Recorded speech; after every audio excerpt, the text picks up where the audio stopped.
5 minutes, ah ouais, le quart d'heure académique, c'est devenu 10 minutes Non, académiques. mais le temps que parce Ouais, que tu peux avoir des gens qui viennent dans notre non, cours, ça c'est tu vrai vois? aussi. Il faut Mais le temps pour ceux qui sont déjà là, il y a un code QR que je vous invite à prendre, en photo, heu, qui va vous rediriger vers une page dédiée de mon blog, où vous allez pouvoir retrouver toutes les présentations des, 6 leçons, hein, avec la dernière, bon alors demain, je vais commencer à faire ça, ça sera donc demain vous aurez déjà 3 ou 4 leçons et puis vendredi ou lundi prochain, ce sera, globalisé et parachevé. Et puis par ailleurs, Esteban m'a dit aussi que, voilà, sur le site de, la faculté, il y aura aussi dans l'espace dédié aux étudiants, il y aura aussi un lien ou un accès, à ce moment-là, les PDF seront accessibles via le site de la faculté.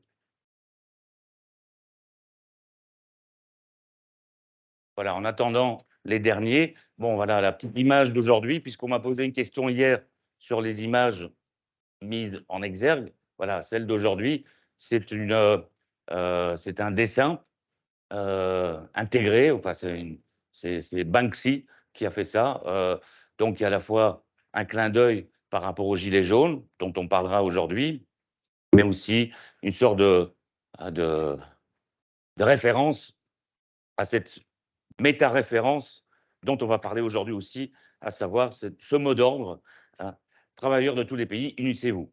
Heu, je rajouterais last call ou dernier rappel, parce que peut-être que c'est un mot d'ordre qui n'est pas non plus, hem, éternel.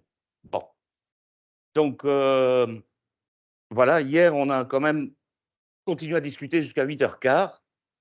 Heu, donc en fait, ce qui s'est installé comme mode de fonctionnement, c'est que je fais un cours ou une conférence pendant 1h15, plus ou moins 1h30, hein, jusqu'à 7h15, 7h30 et ça nous laisse une bonne demi-heure pour, discuter. Donc entre, voilà, la fin du cours, il y a ceux qui doivent partir, qui veulent partir, qui ne sont pas intéressés par la discussion, bon voilà, c'est le moment où il faut partir et puis après les autres, ils restent.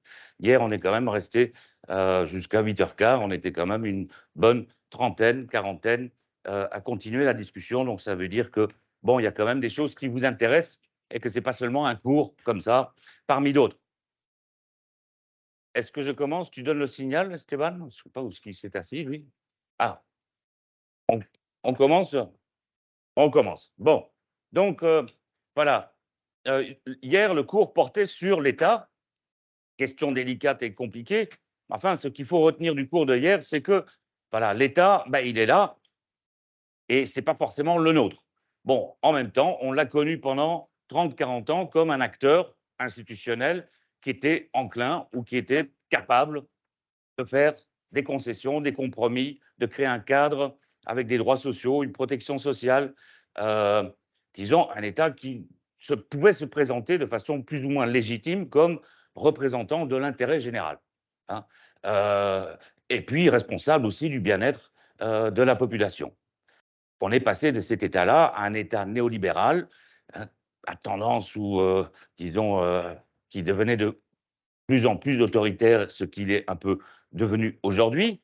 Alors pas de la même manière dans tous les pays, mais quand même, bon, j'ai fait référence à la France avec, hein, ces mesures, ces réformes qui sont prises et lorsqu'il n'y a pas de majorité parlementaire, ben, on passe en force, c'est le 49-3, c'est donc l'exécutif, le gouvernement, même s'il n'a pas de majorité, à l'Assemblée nationale, France, qui décide de passer outre, hein. Donc cet État néolibéral, c'est un État interventionniste. C'est pour contrer la croyance, l'idée que, voilà, le néolibéralisme, c'est moins d'État.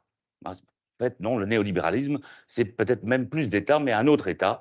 C'est pas un État pour le bien-être et pour l'intérêt général, mais c'est un État acteur, interventionniste, qui agit, en faveur des intérêts de, une minorité peut appeler de qu'on peut nommer, comme les nantis, comme les actionnaires, comme les capitalistes ou les bourgeois. Bon, après, il y a plusieurs terminologies, mais qui quand même est en premier lieu là pour, la classe dominante. Alors, il y a quelque chose dont j'ai peut-être pas beaucoup parlé tout au long de ces cours, c'est, je ne l'ai pas beaucoup utilisé, cette notion-là de lutte des classes, hein. C'est un terme que dès lors qu'on l'utilise, hein, il y a, carton rouge, surtout les collègues qui vont le sortir, hein: «Non, non, mais tu peux pas parler de lutte des classes, ça c'est idéologique». Bon, il y a aussi ceux qui disent que, la lutte des classes n'existe pas. Bon, ben, à mon avis, c'est tout aussi idéologique que de dire que cela existe. Donc il faut essayer d'en parler de façon, on va dire, quand même savante, en prenant du recul, en se disant: «Voilà, comment faut-il nommer les choses?» Donc, à mon avis, voilà, la lutte des classes, elle peut exister, elle existe quelque part toujours d'une manière ou d'une autre. Heu, Dire qu'elle n'existe pas, c'est tout aussi idéologique de dire qu'elle existe. Donc de comment faut-il en parler? Alors, par exemple, il y a quelqu'un qui n'est peut-être pas très connu, hem, sauf pour ceux qui, heu qui ont des actions, ou qui, spéculent en bourse, mais c'est quelqu'un qui s'appelle Warren Buffett, hein. Et c'est un des multimilliardaires, de ce monde. Il y en a pas tant que ça. Heu, Lui, il a dit très simplement, très banalement, il y a une petite dizaine d'années, peu après la crise financière de 2008, il a dit avec un certain cynisme: «La lutte des classes, bien sûr qu'elle existe, d'ailleurs, c'est nous qui l'avons gagnée». Bon, ça pour dire que quelque part, de son point de vue, beh, elle existe et ils la mènent. Enfin, ils y participent. Ils sont quand même acteurs, protagonistes de cette, lutte des classes. Alors comment faut-il en parler de façon plus savante, de façon un peu euphémisée, hein, en passant, le rabot, hein, en évitant les mots qui saisissent un petit peu, les personnes, parce que ça c'est pas inutile parfois aussi de dire les choses autrement. Moi, il y a un collègue britannique que j'aime beaucoup qui s'appelle John Kelly, qui a publié un livre en 98, donc c'était, il y a 25 ans, Rethinking Industrial Relations, repenser les relations industrielles, ce qui veut dire les relations professionnelles, hein, donc les relations, on va dire, entre acteurs sociaux, entre partenaires sociaux, ce qui est tout aussi idéologique que de parler de lutte des classes, bien évidemment. Lui, il a utilisé le terme que j'apprécie beaucoup parce que ça permet de mieux comprendre les choses, ça nous donne une vue de profondeur. Lui, il parle d'antagonisme structurel. Voilà. Il existe, hein, dans cette société des antagonismes structurels, au pluriel. C'est pas, heu, le seul. Enfin, disons que la lutte des classes ou l'opposition entre capital-travail, c'est un de ces antagonismes-là. Il y en a d'autres, hein. On peut faire référence au patriarcat, on peut faire référence aussi à d'autres formes de domination. Mais toujours est-il que cet antagonisme-là, entre capital et travail, ben, il est toujours présent d'une manière ou d'une autre, hein, de façon exacerbée ou de façon plus, disons, retenue ou pacifiée.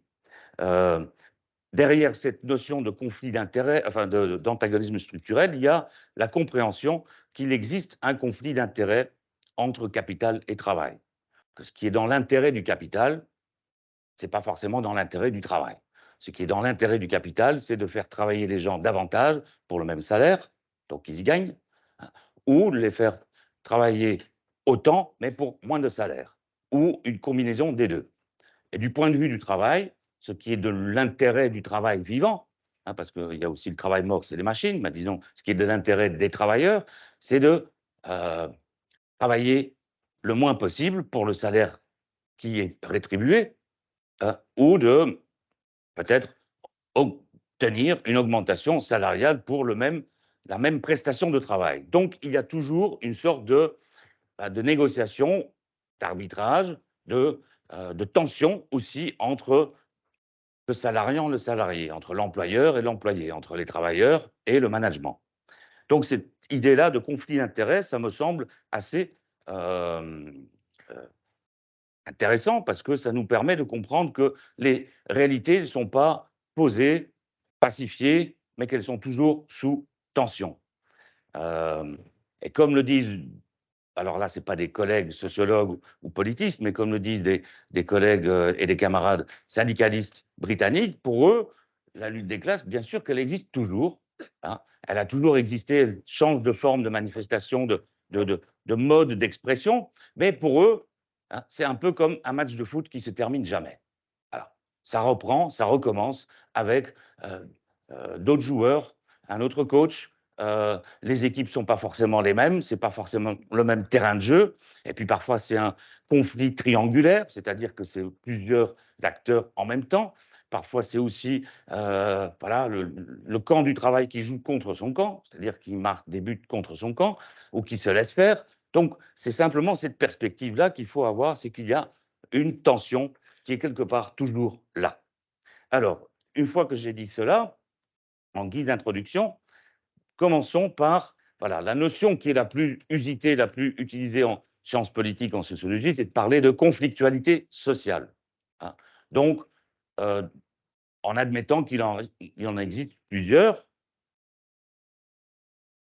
c'est-à-dire que quelque part, le conflit, c'est le travail qui le mène. Et moi, je suis en désaccord avec cela. Je pense qu'il faut aussi penser le conflit comme justement un conflit entre deux acteurs, donc qui se mène aussi. Hein, il est également mené par le management, par le patron, l'employeur, hein, euh, la structure de l'entreprise, voire voilà, le secteur, etc. Donc on le voit par exemple aujourd'hui autour de Deleuze. Il y a ceux qui regardent de loin, hein, c'est les concurrents de Deleuze qui se disent, bon, bah, si jamais Deleuze l'emporte, hein, s'il y a une franchisation de tous les magasins, bah, c'est peut-être tout bénef pour nous aussi, parce qu'on va pouvoir faire la même chose. Donc c'est un conflit de test. Hein. De ce point de vue-là, il n'y a pas de neutralité. Hein. Même si on n'est pas sur le terrain direct du conflit direct, on est quelque part toujours partie prenante. Voilà. Donc la conflictualité, à mon avis, il faut la prendre, si on prend le terme comme ça, on va dire, savant, universitaire, académique, on peut le prendre de plusieurs points de vue. On peut se dire que voilà, la conflictualité sociale, c'est un facteur du changement. Voilà. Et comme il y a deux acteurs dans ce conflit-là, hein, il y a aussi, voilà, le changement, parfois c'est aussi le management qui l'impose, c'est aussi l'employeur, c'est aussi le patronat, ce sont les structures d'entreprise qui imposent leur changement. Une autre manière de travailler, ça j'en ai parlé, hein, une manière plus intense de travailler, hein, des horaires plus flexibles, d'autres statuts, finalement tout cela fait partie de cette lutte des classes ou de cet antagonisme structurel. Hein. Sous-traité, externalisé, privatisé aussi. Donc, quelque part, tout est quelque part, hein, on peut le relier à cet antagonisme structurel. Alors, si on reprend un petit peu, voilà, à la fois l'histoire et ce que nous apprend, ce qu'on peut retirer, garder de, disons, des sciences sociales, moi, j'ai envie de commencer par ce livre-là, Exit, Voice and Loyalty, bon, qui a été traduit en français par Défection et prise de parole, donc il y a quelque chose qui est tombé, c'est la loyauté. C'est dommage parce que c'est justement ce qui est très souvent présent. Donc c'est un sociologue états-unien, si je me souviens bien, il est d'origine autrichienne, qui, avec ce livre, met en évidence que les conduites des uns et des autres, des individus comme des collectifs, c'est pas toujours je suis soumis, j'admets, je joue le jeu. C'est parfois aussi, voilà, je revendique, je fais connaître mes opinions, je ne suis pas d'accord, hein, je négocie un petit peu à la marge, mais parfois, comme il n'y a rien qui changera et que j'en ai marre, ben, je pars. Voilà, exit. Quelque part, il y a plusieurs postures, plusieurs modes, enfin, plusieurs manières d'agir dans le monde de l'entreprise ou dans les réalités du travail. C'est parfois, voilà, exit, hein, je m'enfuis, je pars, c'est l'exil, l'exode, on peut l'appeler comme ça aussi, ou je revendique en ayant l'espoir ou l'attente que ça réussisse quelque part, ou hein, je joue le jeu, mais tant que je peux. Et donc, ces trois manières de faire, ben, on les retrouve un peu par-delà les siècles, dans plein de configurations très, très différentes. Par exemple, au Moyen Âge, dans un contexte marqué par la féodalité, hein, le servage, etc., la première manière de faire, c'était de s'enfuir, hein, de partir, hein, de fuir les terres du Seigneur, hein, d'aller vers les villes où on pouvait conquérir certaines libertés. D'autres manières de faire, c'était de faire avec, de se soumettre, quitte à peut-être faire du mal aux siens et aux autres, mais à un moment donné, on ne tient plus le coup. De toute façon, ça ne sert à rien, c'est en vain. Hein, et voilà, on finit par être trop révolté, c'est inacceptable et ça se termine par voilà, la guerre des paysans, hein, pour faire référence à cet événement historique. Au XVIe siècle, hein, donc le protestantisme n'a pas toujours été pro-capitaliste, il était parfois également égalitariste. Hein. Il y a toute une révolte de paysans en Allemagne, sous la direction de Thomas Münzer, euh, qui, qui a duré une dizaine d'années. Ils ont mis le feu à tous les châteaux, hein. C'était plusieurs dizaines de milliers de paysans qui se sont révoltés contre les seigneurs. Et à un moment donné, un autre protestant qui s'appelle Luther, Martin Luther, il a dit, bon, ben on arrête, hein, je siffle la fin de la récré, je ne suis pas avec vous, hein, vous n'êtes pas, vous ne représentez pas l'Église réformée ou une nouvelle manière de concevoir la religion. Donc, en fait, au sein même du protestantisme, on trouve voilà, des éléments, on va dire, divergents qui, quelque part, hein, ne s'expliquent qu'à partir de cette dynamique de classe, c'est-à-dire de contradiction de classe. Et donc, voilà, parfois, c'est l'émeute, c'est la jacquerie, c'est voilà, les émeutes de la faim, on en a connu et on en connaîtra d'autres. Donc, parfois, voilà, on ne peut pas continuer à se soumettre. Donc, les protestations sont très souvent violentes lorsqu'il n'y a pas de mode de régulation. Alors, ce qu'on a connu avec le salariat, hein, donc avec la révolution industrielle et, disons, la naissance, l'émergence d'une nouvelle classe sociale qui s'appelle le prolétariat ou la classe des travailleurs ou les ouvriers, mais ce n'était pas toujours hein, ce qu'on comprend aujourd'hui par hein, ouvriers, c'était parfois des artisans ou des ouvriers artisans très qualifiés. Bon, ce qu'on a connu au 19e siècle, c'est plusieurs formes de protestation. Lorsque on a commencé à mécaniser l'industrie du textile en Angleterre au début du 19e siècle. Les ouvriers qui travaillaient à domicile se sont révoltés et on a connu une révolte qui s'appelait la révolte luddite, le bris de machines.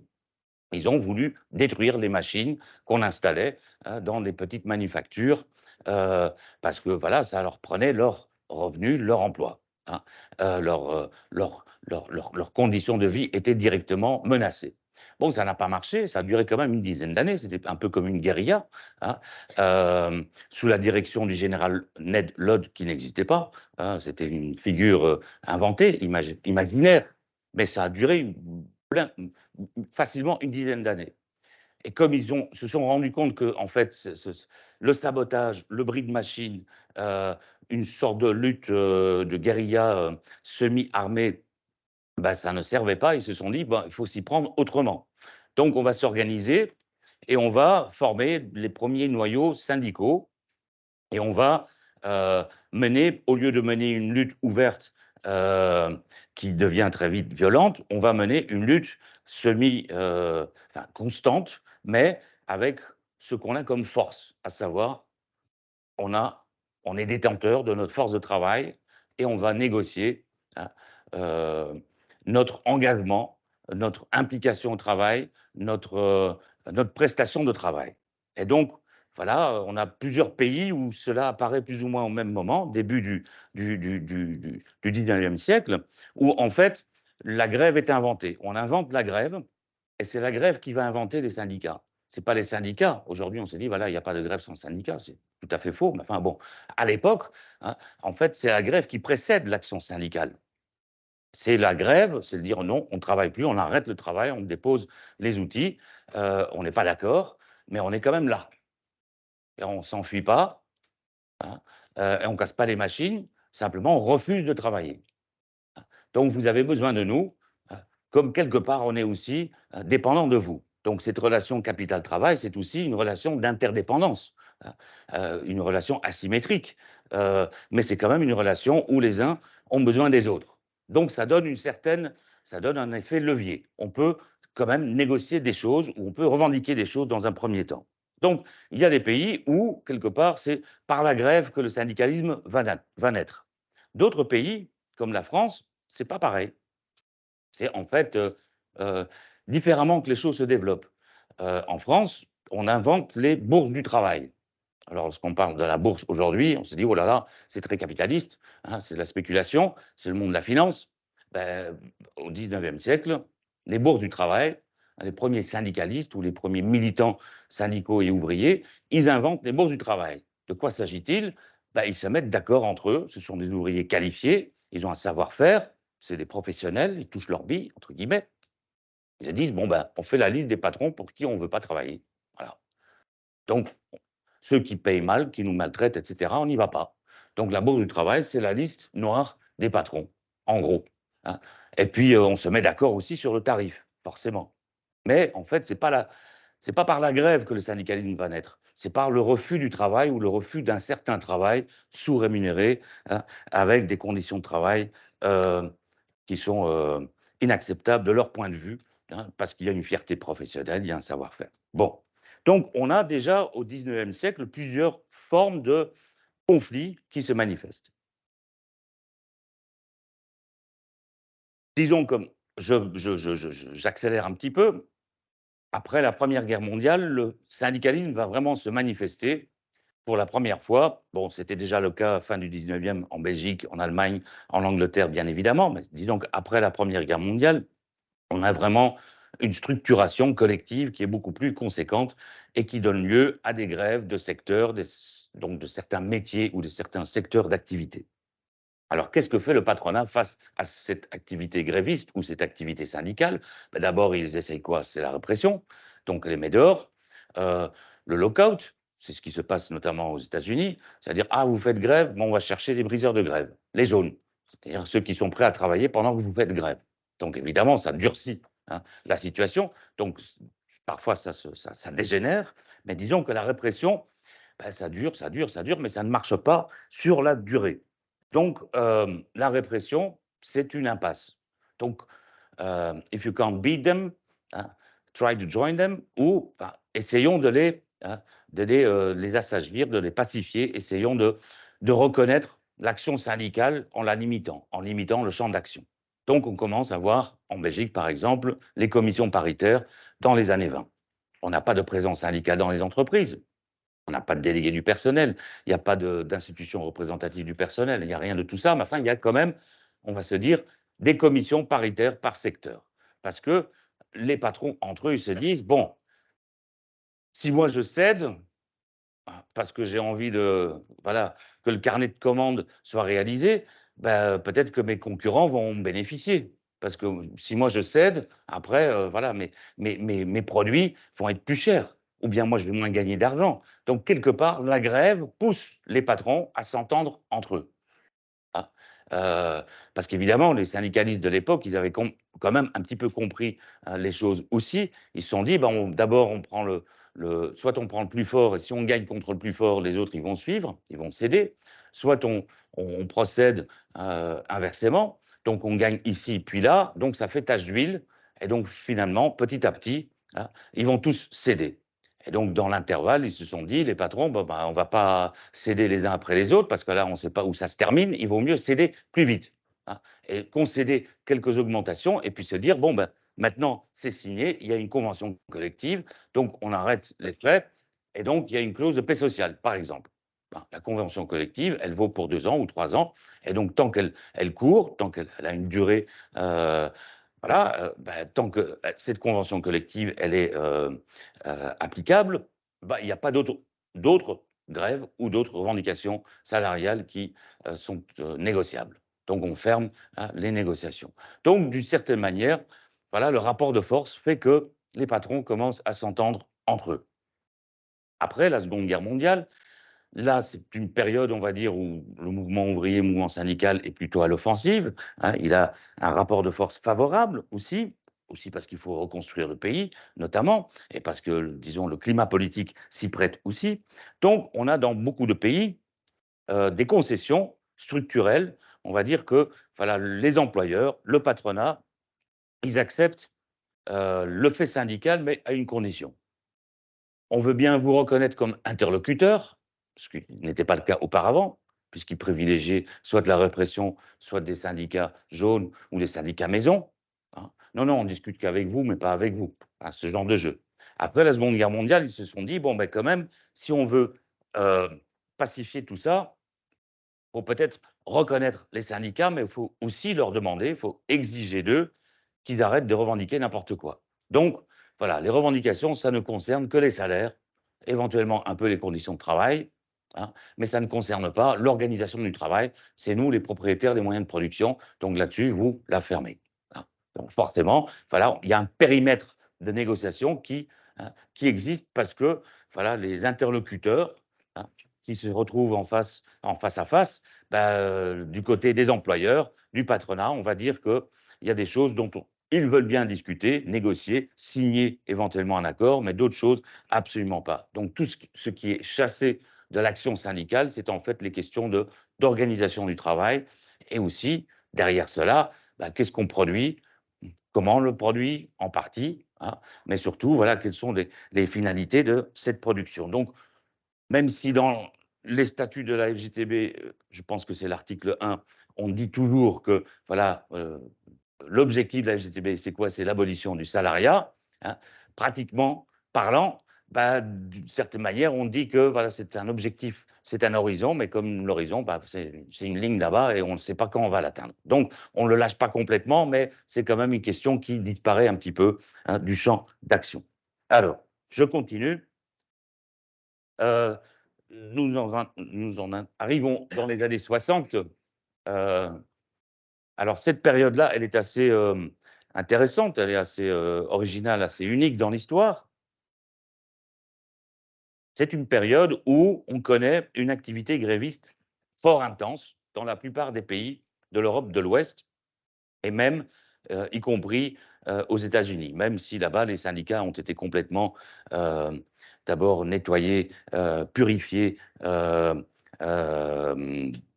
purgé de tous les éléments militants communistes ou anarchistes au demeurant.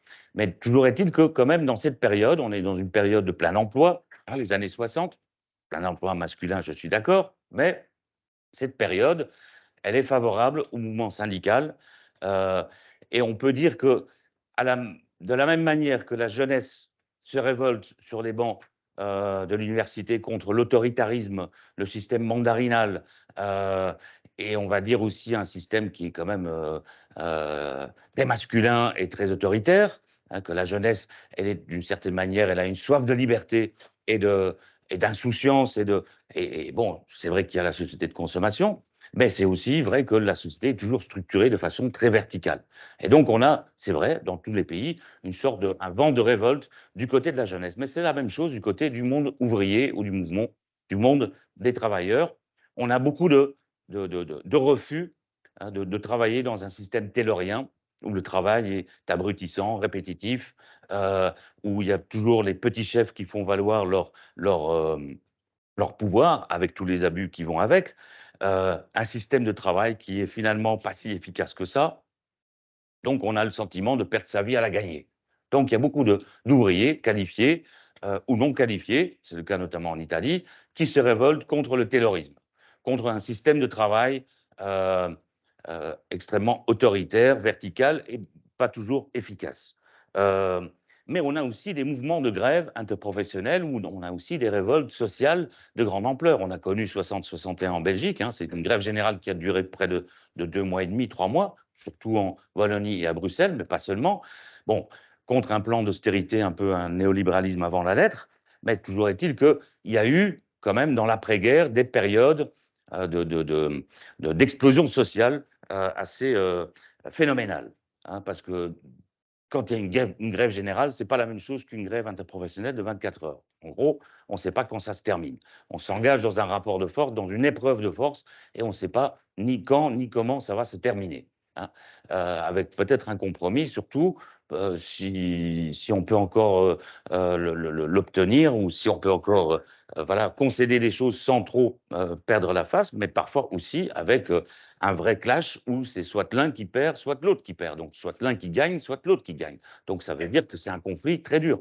La grève de 60-61, il y a eu quand même quelques morts, hein. Et à l'époque, les grèves qui pouvaient avoir lieu en Belgique, au Limbourg ou en Wallonie, bah, parfois c'était avec une intervention féroce de la gendarmerie et ça se terminait quand même avec des coups de fusil et avec des enterrements après, hein. Donc, pour vous dire que ce n'est pas non plus une promenade de santé. Mais voilà, il y a quand même aussi mai 68 en France, mai-juin 68. Alors, c'est vrai que ça commence au quartier latin avec les étudiants, mais très vite, disons qu'il y a un mouvement de grève générale qui se développe, qui est absolument inattendu, euh, en solidarité avec les étudiants, mais pas seulement, aussi parce que bah, la société de consommation, ben, elle était très inégalitaire et surtout, ben, certains étaient quand même maltraités, les conditions de travail, les salaires n'avaient pas évolué. Donc, cette grève générale, ben, il faut, à un moment donné, ben, elle a pour conséquence que la peur change de camp. pour le dire ainsi. C'est-à-dire que c'est d'un seul coup, c'est la bourgeoisie qui prend peur. Ouh là là! Et c'est vrai qu'en France, cette bourgeoisie ou la classe dirigeante, bah, elle a quand même une mémoire historique aussi. Elle a la mémoire historique de 1789, la mémoire historique de 1848, la mémoire historique de la Commune de Paris, hein. Et donc, quelque part, c'est une classe dirigeante qui sait qu'une fois que les choses voilà, se développent, qu'il y a une sorte d'esprit révolutionnaire qui saisit les masses, hein, bah, on ne sait plus trop comment, arrêter tout ça, hein. Donc ils se disent: «Bon, bah, il faut négocier». Voilà, alors ça donne les accords de Grenelle, qui sont négociés pendant jour et nuit pendant 10 jours, hein, qui sont, signés par la CGT avec l'accord du Parti communiste français, qui représentait à l'époque 30 ou 35 des suffrages. Bon, ces accords de Grenelle, ce n'est pas rien non plus. On ne peut pas toujours tout gagner du premier coup, hein, mais c'est quand même, imaginez-vous, c'est une hausse de salaire de 10 pour tout le monde. Le salaire minimum augmenté de 30. Voilà, bam, d'un seul coup. Et surtout la création de la section syndicale dans les entreprises, ce qu'on ne connaissait pas encore à l'époque en France.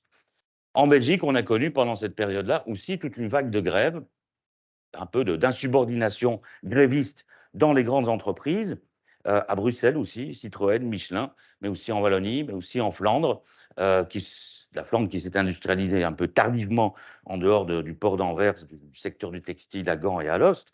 Voilà, donc il y a un mouvement, disons, de fond qui vise non pas forcément en premier lieu à avoir davantage de salaire et à intégrer cette classe moyenne. L'objectif, c'est d'abord de démocratiser le travail, de démocratiser l'entreprise, hein, et le travail.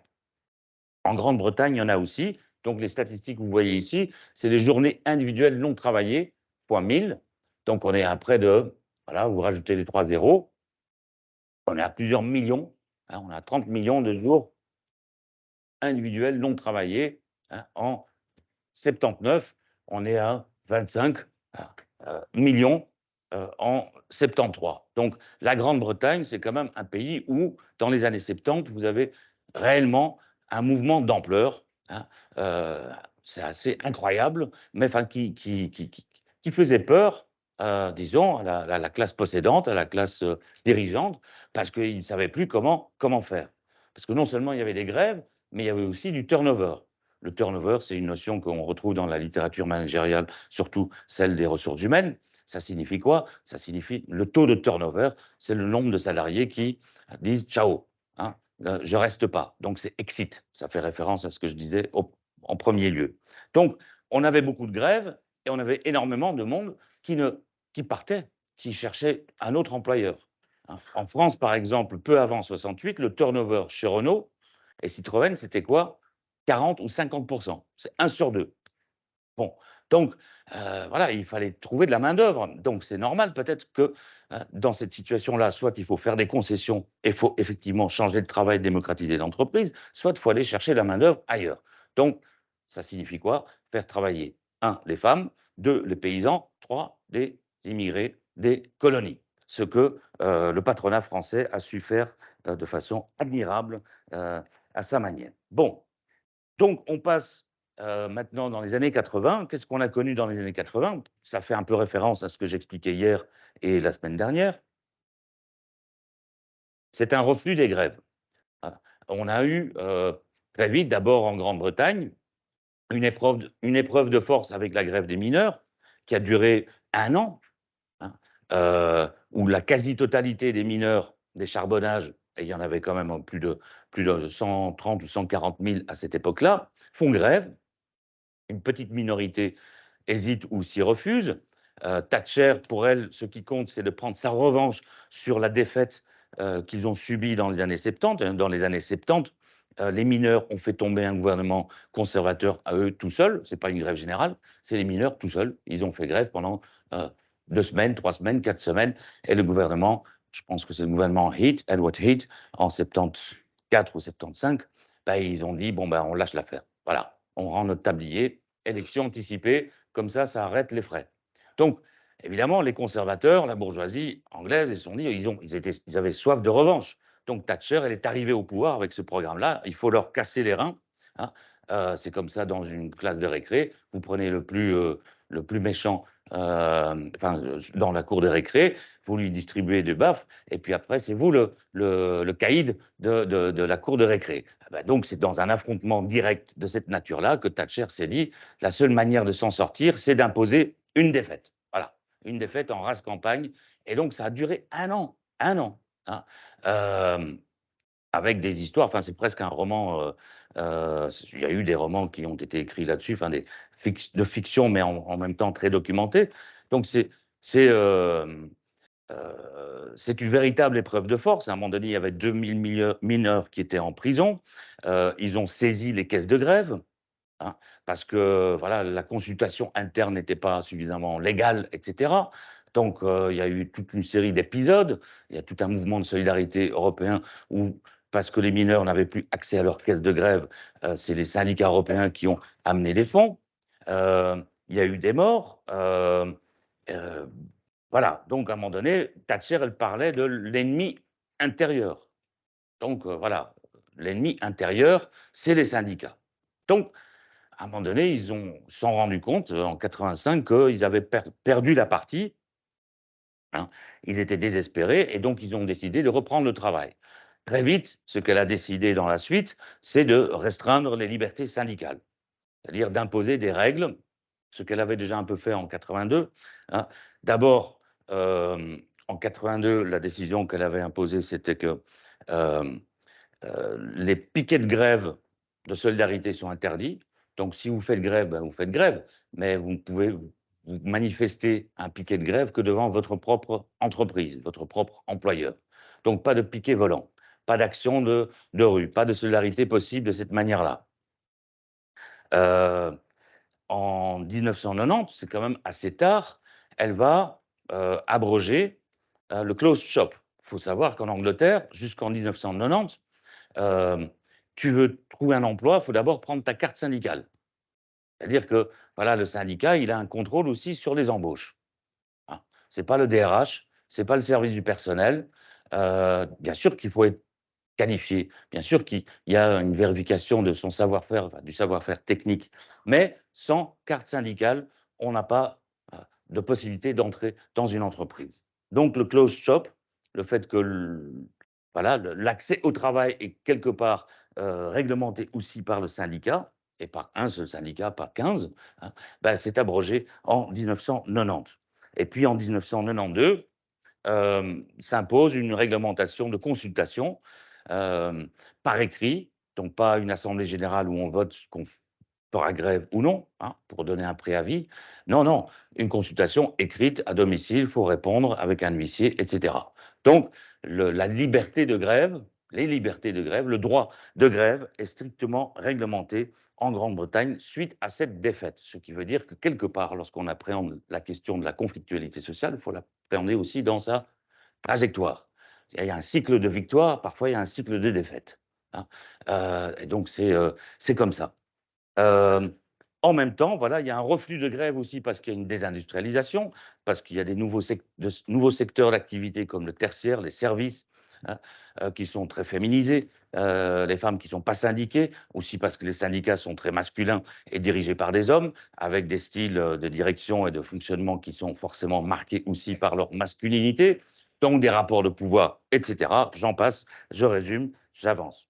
Bon, mais surtout, voilà, il y a quand même un reflux de l'activité gréviste. Alors là, je vais vous donner des statistiques plus récentes. Le problème des statistiques, c'est évidemment comment sont-elles construites. Hein. Ça, ce n'est pas toujours fiable. Mais aujourd'hui, certains pays, il n'y a plus de statistiques de grève. Bon, donc j'ai pris les 4 pays où c'est plus ou moins fiable. Et c'est quand même, ça donne une série longue. On a la Belgique, la France, l'Espagne et le Royaume-Uni. En jaune, le Royaume-Uni. En gris, l'Espagne. En orange, la France. Et puis en bleu, la Belgique.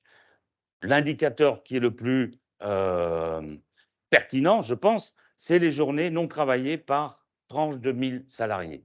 Ça donne une sorte d'idée de la densité de l'activité gréviste. Hein. Alors c'est vrai que parfois il y a des conflits d'entreprise qui sont où tout le monde y participe, ça dure très longtemps, évidemment ça change ou ça fausse un petit peu les données. Hein. Mais quand même, on peut dire, voilà, on peut s'apercevoir que depuis 2000, hein, la Belgique, ben, elle n'est pas en reste. on est aux environs à 130 journées de travail non travaillées pour 1000 salariés.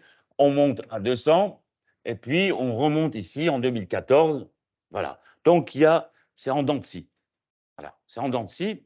Et lorsque ça monte, c'est parce qu'il y a des journées de grève interprofessionnelle qui, en Belgique, sont relativement bien suivies, aussi parce qu'il y a une caisse de grève. Ça veut dire que voilà, les grévistes, ils vont toucher 30, 40 euros, hein, je ne sais pas, quelque chose dans ce genre-là. Euh, En France, il n'y a pas de caisse de grève. Ça n'existe pas. Alors maintenant, ça se fait plus ou moins. Mais disons qu'en France, lorsqu'il y a une grève d'entreprise, hein, ça dure 2 semaines, 3 semaines. Ça se termine par une négociation. Souvent, la grève est nécessaire pour avoir une négociation, parce qu'au début, le patron, il ne veut pas négocier. Donc, la grève, elle sert à démarrer la négociation. Ben, comme on négocie, comme on va faire un compromis, on va discuter aussi du paiement des jours de grève. Donc, les syndicats n'ont pas besoin des caisses de grève parce qu'au final, au niveau des entreprises, le patron, s'il cède quelque chose, il va aussi payer les jours de grève, hein. Euh, dans d'autres pays, comme l'Angleterre, il y a des caisses de grève, mais il y en avait quasiment plus. Voilà. Il y a quasiment plus de grève tout au long, hein, enfin, des 20 dernières années. Ça a changé depuis un an. Je vais y revenir. Mais enfin, pour dire que, effectivement, il y a un reflux de l'activité gréviste les 20 dernières années. Et bien sûr qu'il y a certains secteurs où cela est moins le cas et d'autres où c'est plus le cas. Disons que le secteur public ou la fonction publique, surtout en France, elle a davantage, hein, cette possibilité ou cette liberté. On ne risque pas de perdre son job, en tout cas lorsqu'on est statutaire, titulaire, etc. Et comme voilà, la fonction publique, ben, elle est souvent en ligne de mire, elle est souvent soumise à des attaques de mesures gouvernementales. Bon, c'est d'abord de ce côté-là qu'on retrouve, hein, beaucoup de jours de grève, comme en 2010, on a une pointe de 350. C'est parce qu'il y a le mouvement contre la réforme des retraites, hein, de Sarkozy en 2010. Voilà. Donc, ces données s'agrègent ou agrègent des réalités très différentes. En Belgique, je vais peut-être pas trop m'attarder, mais on voit aussi qu'il y a donc voilà, un va-et-vient. 93, c'est les grèves contre le plan global. 2014, c'est les grèves contre une réforme, un package qui à la fois prolonge ou l'âge de départ à la retraite passe du côté de 65-67 ans, si je me souviens bien. Il y a des mesures d'austérité, il y a aussi des restrictions sur l'accès à la prépension. Euh, voilà, il y a un mouvement interprofessionnel qui dure plusieurs mois, avec des grèves en front commun syndical, parfois oui, parfois non, enfin non, en tout cas de octobre à décembre, vous avez des grèves interprofessionnelles. Les autres années où c'est plutôt réduit, c'est les années où il n'y a pas de conflits interprofessionnels et il y a des conflits d'entreprise dans certaines entreprises. Mais il faut quand même observer qu'en Belgique, on garde cette activité gréviste à l'inverse d'autres pays. Alors en Angleterre, ce qui est intéressant, euh, c'est une des raisons pour lesquelles je me suis plongé, je suis allé là-bas, j'ai fait des enquêtes, des entretiens. Disons que ça a commencé le printemps dernier par des grèves au niveau des chemins de fer et puis de la poste. Et alors, comme les conditions sont tellement restrictives, hein, donc avant de pouvoir faire grève, il faut consulter les travailleurs d'une entreprise ou d'un secteur, en général c'est une entreprise, il faut qu'ils répondent suffisamment à cette consultation, c'est strike ballot, donc il faut que c'est une sorte de référendum qui est le préalable de la grève. Donc, du côté des chemins de fer, qui sont pourtant privatisés, et du côté de la Poste, il y a des consultations syndicales, c'est aussi des syndicats plus combatifs, hein. Enfin, il n'y en a qu'un seul par entreprise, plus ou moins. Enfin, c'est les premiers à se lancer dans des grèves au printemps 2022, avril, mai, juin, avec des demandes, des revendications d'hausse salariale très conséquentes.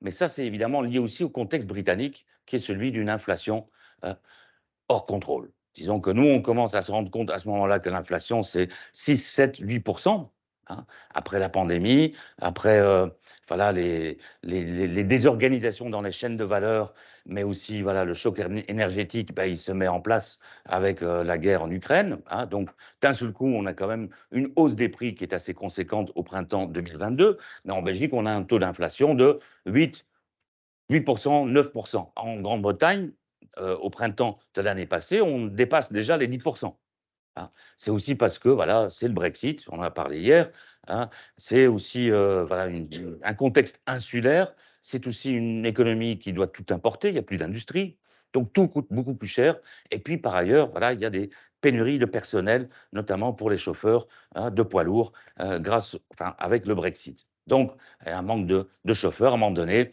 c'est même l'armée qui doit, acheminer régler l'approvisionnement. Donc, en Grande-Bretagne, vous avez une inflation qui dépasse les 13-14 au printemps et qui atteint les 18 l'été dernier. Donc, évidemment, ça veut dire qu'on perd autant en pouvoir d'achat, hein. Et comme il n'y a pas d'indexation des salaires, etc., bon, ça veut dire qu'on est appauvri, hein, à grande vitesse, on s'appauvrit à grande vitesse. Et donc, les revendications de grève, c'est d'abord des hausses de salaire qui se manifestent assez, durement, mais de façon répétée ou de façon sur un calendrier. Donc c'est pas: «On fait grève et maintenant on y va jusqu'au finish», c'est: «Première journée de grève. Dans 2 semaines, on recommence. Dans 3 semaines, on refait une journée de grève». Mais ce sont des grèves extrêmement effectives. C'est-à-dire que, à la poste, déjà, il y a 90 qui répond au référendum: «Oui, je veux faire grève».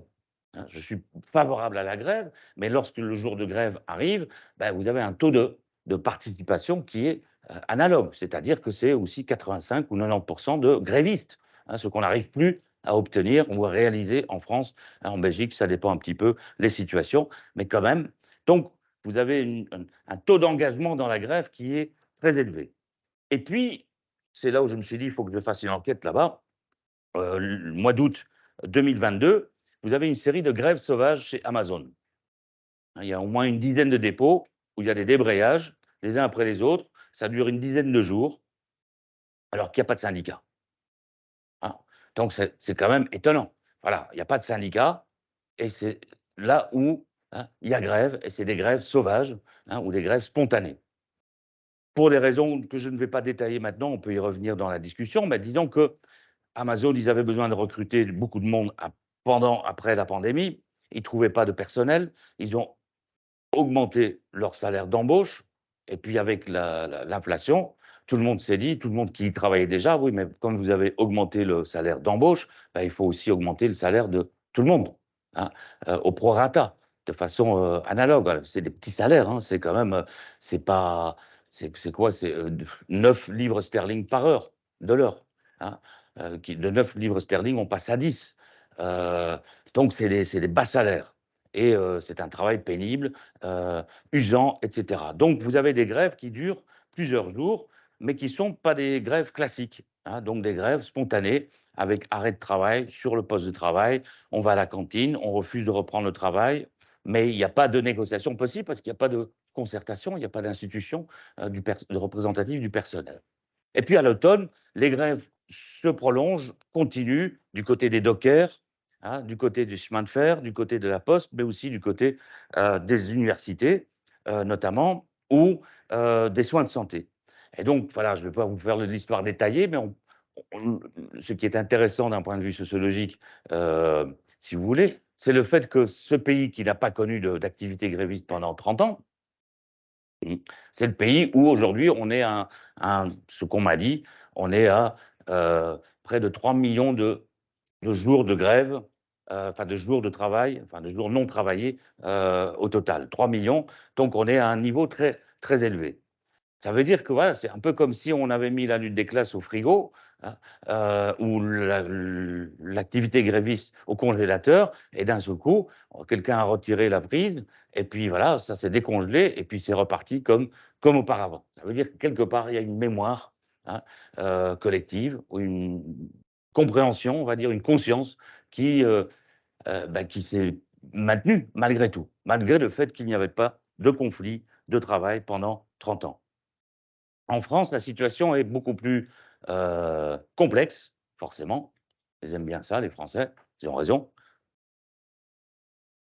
On a à la fois, disons, une situation où on connaît à répétition des mouvements sociaux, c'est le terme générique, c'est-à-dire les mobilisations, à vocation interprofessionnelle. souvent autour d'un secteur ou d'une catégorie, souvent la fonction publique quand même, mais parfois c'est les raffineries, parfois c'est les cheminots, c'est aussi la jeunesse qui y participe. Mais en fait, depuis 2010, hein, 2010, mobilisation contre la réforme des retraites de Sarkozy, 2016, 4 mois de mobilisation contre la loi Travail 1, hein, qui démantèle le code du travail, enfin qui explose le code du travail parce qu'il y a des accords d'entreprise ou des accords de secteur qui permettent de déroger au code du travail. Puis de novembre 2018, bon, une mobilisation très atypique, hein, c'est les Gilets jaunes.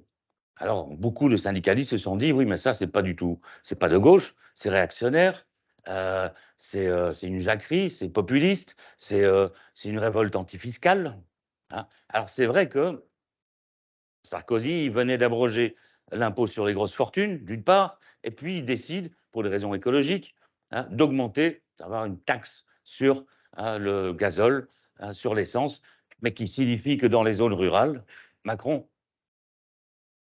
Non, c'est Macron, effectivement. Voilà, c'est 2018, c'est Macron. Il venait d'être élu. Donc, il, et, c'est un mouvement un peu comme ça, spontané, par Internet, les réseaux sociaux. Et d'un seul coup, ce mouvement, ça part comme une traînée de poudre. Et surtout, il y a un mode d'action qu'on n'avait jamais vu en Europe, de, bon, que je sache, on en a connu en Amérique latine notamment. Enfin, le mode d'action, c'est d'abord l'occupation des ronds-points, hein. Il y a eu près de 3000 ronds-points qui étaient bloqués, des blocages, hein, des ronds-points. Ça signifie que, bon, il y avait aussi des péages, etc., mais ça signifie quand même que l'économie ne peut plus fonctionner. Donc, on n'a pas une grève générale classique où tout le monde arrête le travail, hein, et certains vont négocier. Non, on a une sorte de grève inversée, c'est-à-dire que on bloque l'économie parce qu'on bloque le flux des marchandises. Et dans une économie du juste à temps, hein, avec partout des chaînes de valeur, hein, des circuits d'approvisionnement, bah, si vous bloquez les ronds-points, voilà, les usines ne sont plus livrées, les dépôts non plus, les supermarchés non plus, et ainsi de suite. Donc, voilà, pendant 2, 3 semaines, ça s'amplifie. Il y a aussi des manifestations dans plusieurs centaines de villes chaque samedi, l'acte 1, 2, 3, 4. Donc, c'est un mouvement, c'est un soulèvement populaire. Ce n'est pas une grève ou une mobilisation syndicale classique. Et comme, voilà, on ne sait pas trop comment l'appréhender, on se demande, voilà, qu'est-ce que c'est? Voilà, c'est un ovni. Mais, en tout cas, du côté de l'Élysée, ceux qui sont au pouvoir, là, ils prennent peur. C'est-à-dire qu'on retrouve ça dans le Canard enchaîné, hein, c'est parfois une lecture intéressante. Il y a tous les représentants du MEDEF, du patronat, qui téléphonent à leurs responsables de branche ou de secteur ou territorial pour dire non mais il faut faire quelque chose là, il y a nos têtes qui vont terminer sur une pique, hein, si ça continue comme ça. Ça c'est fin novembre. Donc disons que voilà, l'élite économique, le patronat prend peur. Il y a cette mémoire collective de d'un esprit révolutionnaire qui se manifeste. Et donc, effectivement, à l'Élysée, Macron, il dit bah, il faut faire quelque chose. Je ne vais pas céder, mais on va organiser le grand débat. Voilà. Pour diviser, ou pour pacifier, ou pour gagner du temps, hein. Et donc, les actes de l'acte 15, 16, 17, 18, enfin, il y en a eu 38 ou 39, hein, ça a duré quasiment un an, jusqu'au mois de juin 2019. Donc il y a tous les samedis encore des manifestations qui sont de plus en plus réprimées, avec voilà, des personnes éborgnées qui perdent leurs mains. Enfin, c'est très violent. Moi, j'ai participé à quelques manifestations les samedis. Je trouvais ça assez effrayant. La violence, disons, euh, des forces de l'ordre. Après, en face, on se défend aussi. Mais donc, d'un côté, il y avait le grand débat, et de l'autre côté, il y avait les manifestations qui se prolongent un peu infiniment, hein. Et donc, finalement, ce mouvement se termine, voilà, s'éteint de lui-même, mais il y a une mémoire qui s'est manifestée de nouveau les derniers mois, hein, parce que c'est quand même étonnant. Les mobilisations contre la réforme des retraites, c'est la deuxième tentative de Macron pour réformer les retraites, parce que la première, il a dû faire marche arrière, hein, c'était de novembre 2019 au mois de février 2020. C'est vrai qu'il y a eu le corona, la pandémie qui a un peu permis de faire cela, mais disons que voilà, c'est une deuxième réforme. Et là, on a des mobilisations depuis le mois de décembre. On a quelque chose comme 15 journées de grève interprofessionnelle. On a beaucoup de casserolades maintenant. Les ministres ne peuvent plus sortir de leur cabinet, de leur ministère, où ils sont, enfin, ils se retrouvent face à des milliers de citoyens en colère. Donc, disons que c'est un mouvement interprofessionnel sans être un mouvement interprofessionnel. La grève, elle est encore présente chez les éboueurs, un jour oui, l'autre jour non. C'est une sorte de grève perlée, étirée dans le temps. Mais c'est toujours une épreuve de force. Et surtout, voilà, Macron, il est obligé soit de céder, soit de dire, bon, maintenant, je passe à la vitesse supérieure, donc je prends une autre réforme. Et là, il se dit peut-être qu'il y a une avalanche qui va lui tomber dessus. Donc, on est quand même dans une situation très tendue où le bonhomme en question, ben, il a été élu avec très peu de voix, malgré tout, hein. Donc, on a une crise sociale et une crise politique.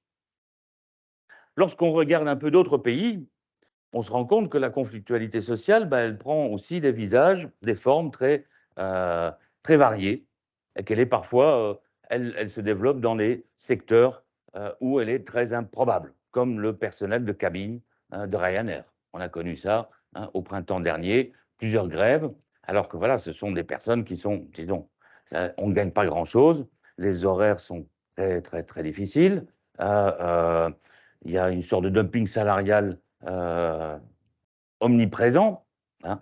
On ne sait jamais, on ne connaît jamais ses horaires de la semaine suivante.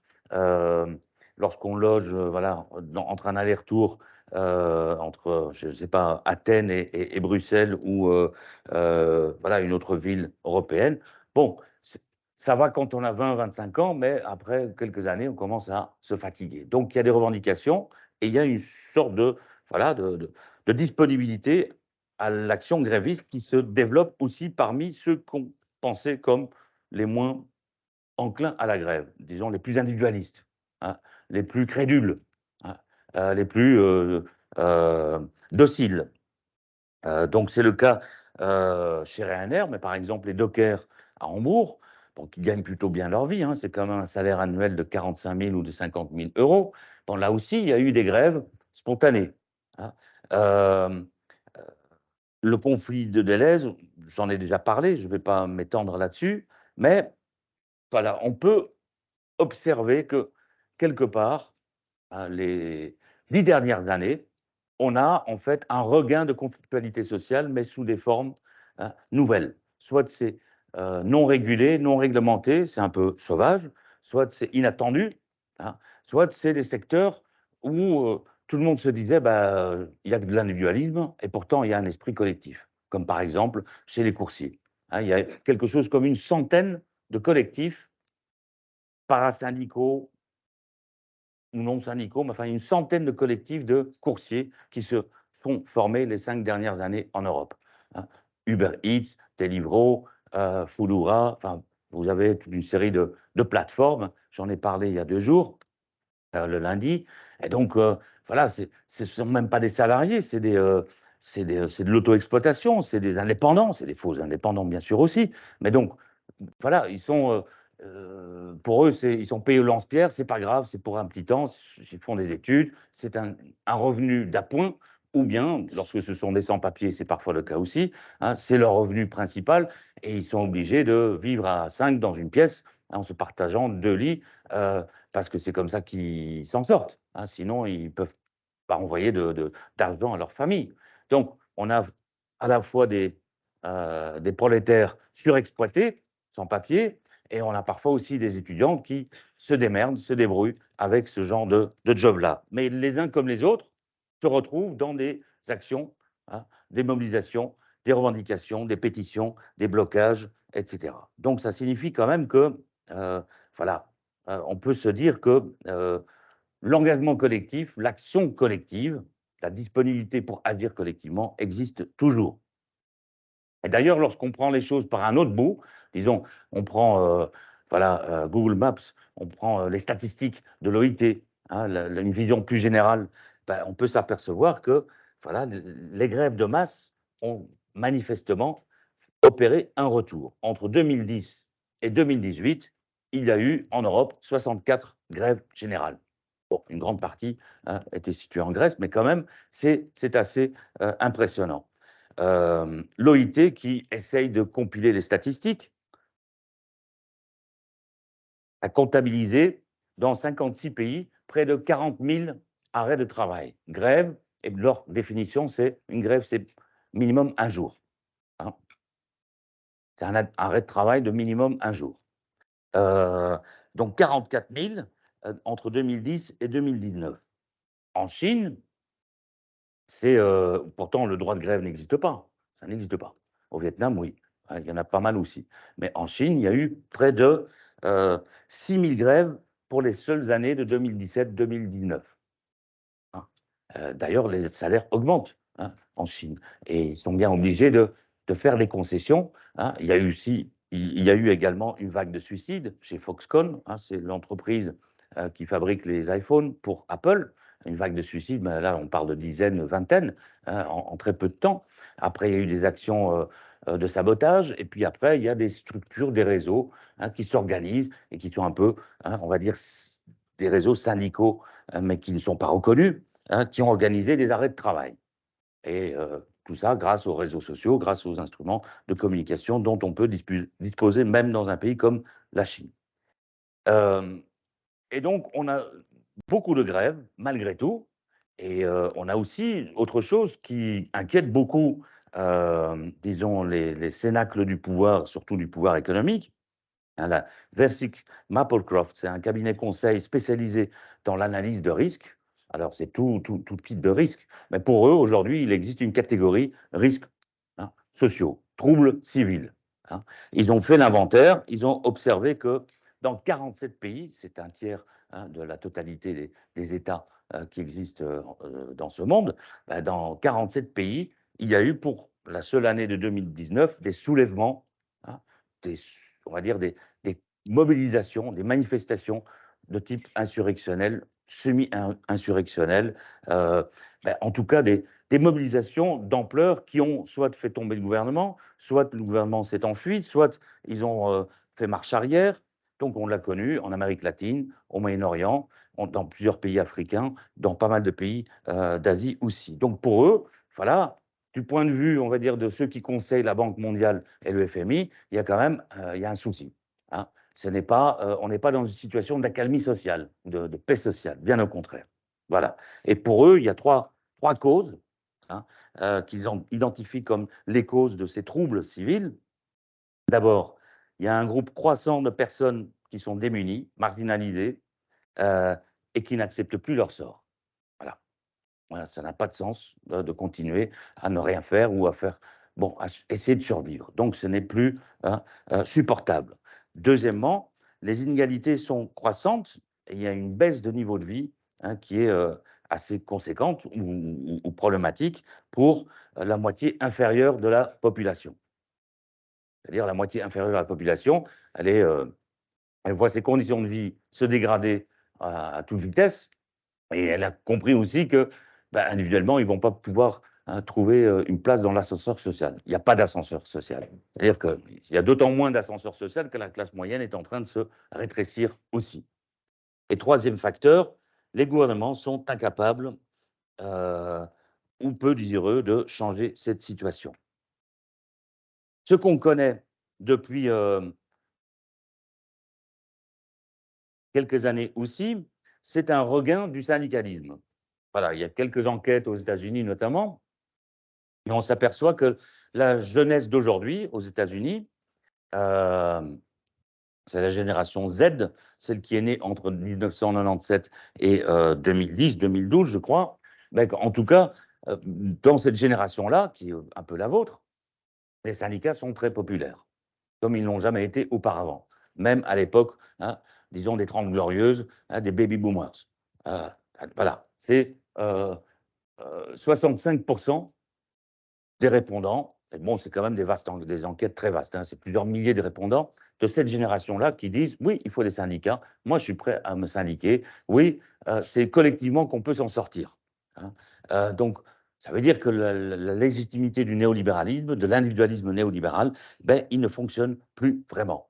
Et alors, évidemment, on peut regarder du côté des femmes, du côté des Afro-Américains ou Latino-Américains, ben là, c'est encore davantage. Donc, voilà, plus on est racisé, genré ou discriminé, donc surexploité, plus on a cette conscience collective que l'engagement syndical, hein, c'est la seule voie.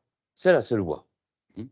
Et c'est d'autant plus vrai qu'une grande partie de cette génération-là termine ses études avec un diplôme universitaire et se retrouve quand même dans des petits boulots chez Starbucks ou chez Amazon.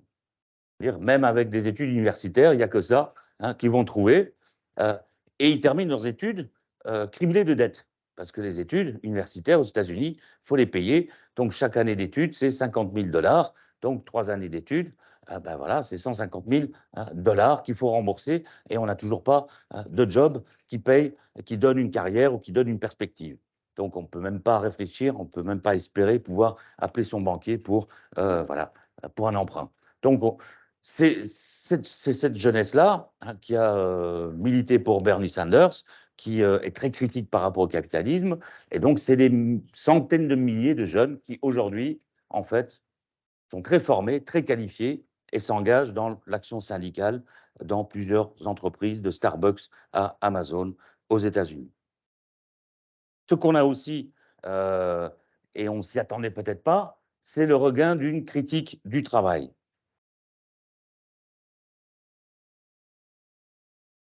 Alors, dans la littérature en psychologie du travail, on en parle certainement. Dans la presse quotidienne aussi, hein, le, le, le big quit, c'est-à-dire il y a des millions et des millions. Aux États-Unis, c'est assez ample. Maintenant, ça s'est un peu calmé, mais c'était l'année passée, chaque mois, 5 millions de personnes qui démissionnent. Voilà. Je continue pas, hein, ce job-là, ce boulot-là, j'ai pas envie. Voilà, j'arrête. Je vais trouver quelque chose, et même si je trouve pas, hein, je peux plus tenir. C'est évidemment aussi après la pandémie, c'est aussi euh, plusieurs catégories et plusieurs profils sociaux, mais c'est un mouvement assez général. Et donc McKinsey, qui s'est dit, bon, ben là, il faut essayer de comprendre quelque chose, ils sont assez réactifs. Bon, voilà, ils ont compris dans leur enquête de septembre 2022 qu'il y a non seulement énormément de travailleurs qui quittent leur employeur, c'était 4 ou 5 millions par mois, donc ça signifie que quand tu fais l'addition sur une année, on est à peu près à 15% de la population active, c'est conséquent. Hein. Mais ils ont posé la question, oui, mais il y a ceux qui quittent, mais les autres, qu'est-ce qu'ils veulent faire? Eh ben, ils se rendent compte que 40%, ben, ils voudraient faire la même chose. Hein, que 40% des répondants cherchaient à quitter leur employeur aussi, dans les mois à venir. Donc, après, ils ont posé une question de savoir, ils se sont dit, oui, peut-être qu'ils sont trop mal payés. C'est ce qu'on se dit au début. Voilà, les gens, ils quittent leur employeur parce que hein, ils sont mal payés. Ils estiment pouvoir gagner plus ailleurs. Eh ben non, ce n'était pas la première raison. Pour les DRH qui ont été interviewés par McKinsey, c'était ça. Ah oui, bah, ils partent parce qu'ils peuvent trouver mieux ailleurs, ils sont mieux payés ailleurs. Mais ça, c'est les DRH qui répondaient ça. Lorsqu'ils posaient la même question à ceux qui quittaient leur employeur, les réponses étaient totalement différentes.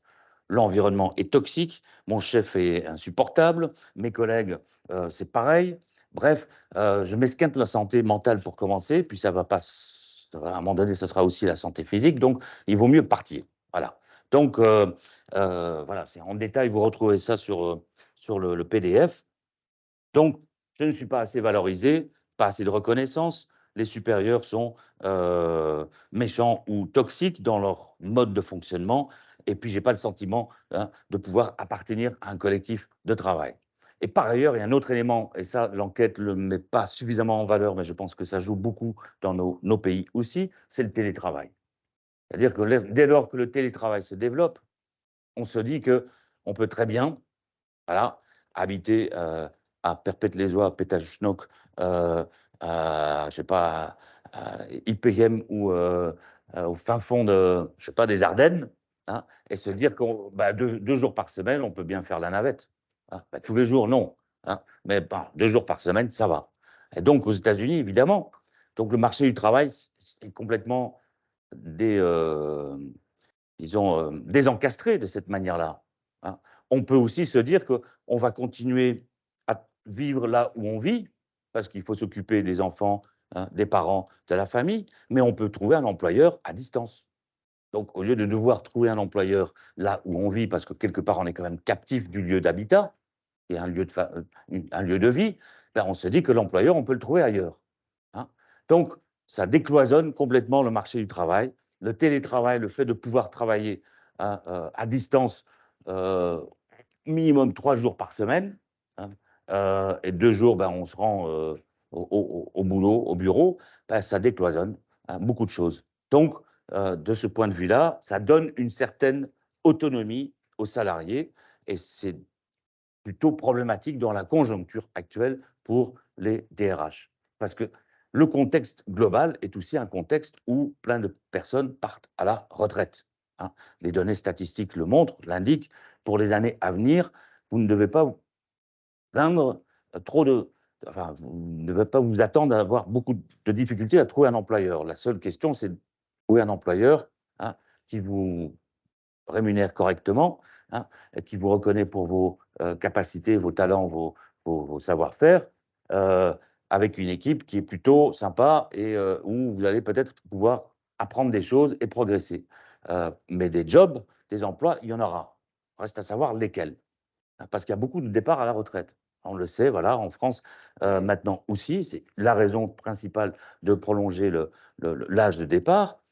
Donc, voilà, pour un pays comme la Grande-Bretagne, entre maintenant et 2030, c'est encore 6 ans, on va dire, ben, c'est presque 6 à 7 millions de personnes qu'il va falloir remplacer sur une population active qui compte 33 ou 34 millions de personnes. Donc, c'est énorme.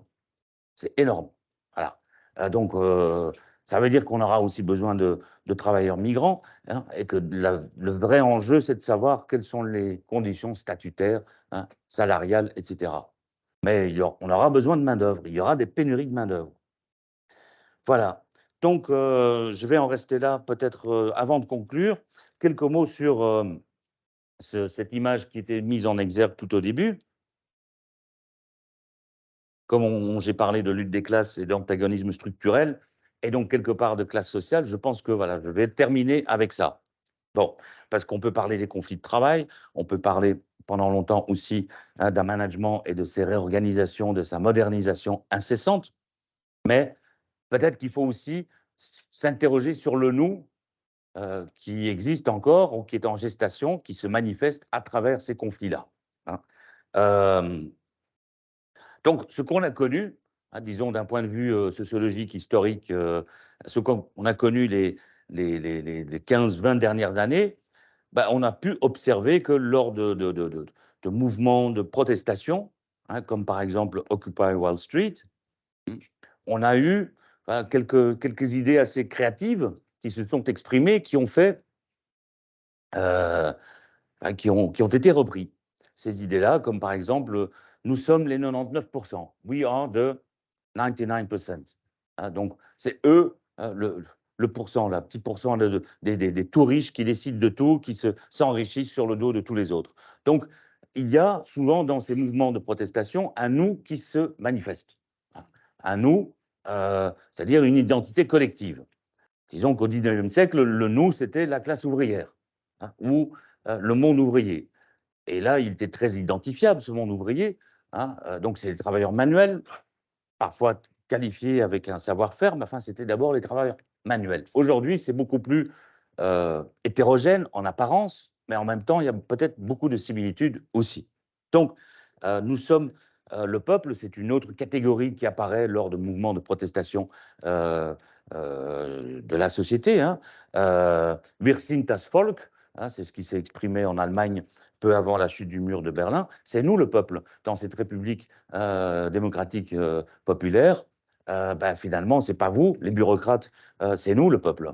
Donc, c'est de dire que voilà, le nous, il a toujours, c'est une requête de légitimité ou c'est une identité collective qui permet de se mobiliser davantage, de donner sens aussi à la mobilisation, de donner une perspective à cette mobilisation.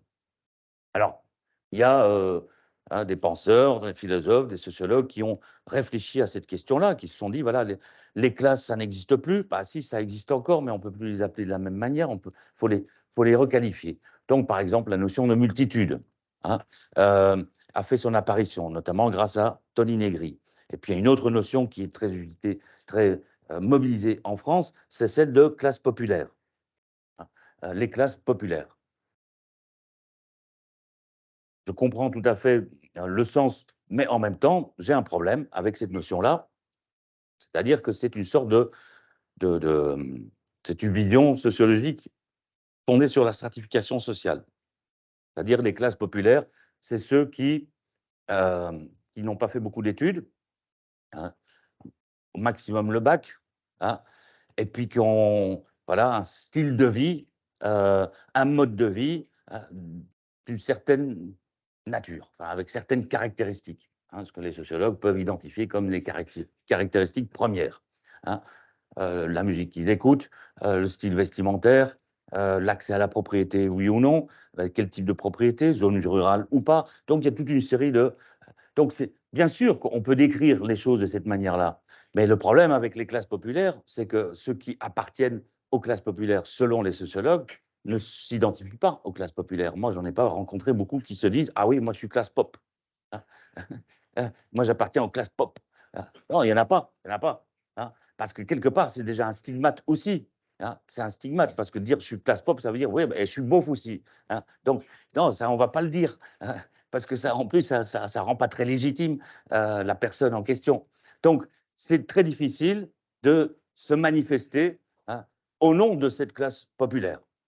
Et puis, par ailleurs, ça pose un autre problème, c'est que quelque part, dans les mobilisations comme les mobilisations contre les réformes des retraites, c'est pas seulement les classes pop qu'on peut apercevoir, qu'on peut retrouver. C'est aussi les cols blancs, c'est aussi les enseignants, c'est aussi voilà, des ingénieurs, des techniciens hein, qui ont fait des études, hein, qui sont instruits, qui ont un autre mode de vie, un autre style de vie, et qui, par ailleurs, peuvent très bien aimer le foot aussi, hein, ou quand même jouer au tennis avec leurs collègues, ou voire avec voilà, leurs supérieurs. Donc, bah, ça rend un peu les choses assez compliqué du point de vue, disons, d'une sociologie politique.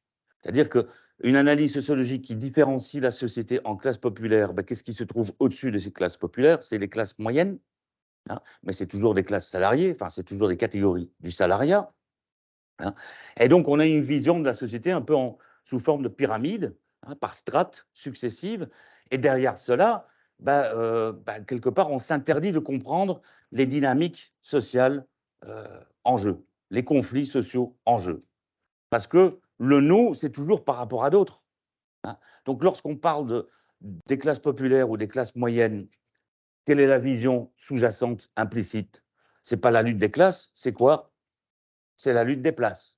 Et voilà. Donc, l'enjeu, c'est quoi? C'est de monter hein, sur l'échelle sociale, hein, de gravir des échelons, de monter d'un étage ou d'un demi-étage. Donc, pousse-toi de là que je m'y mette. Hein. Et puis voilà. Donc, c'est la lutte des places, c'est pas la lutte des classes. Donc, la dynamique collective, elle est assez insaisissable, fuyante.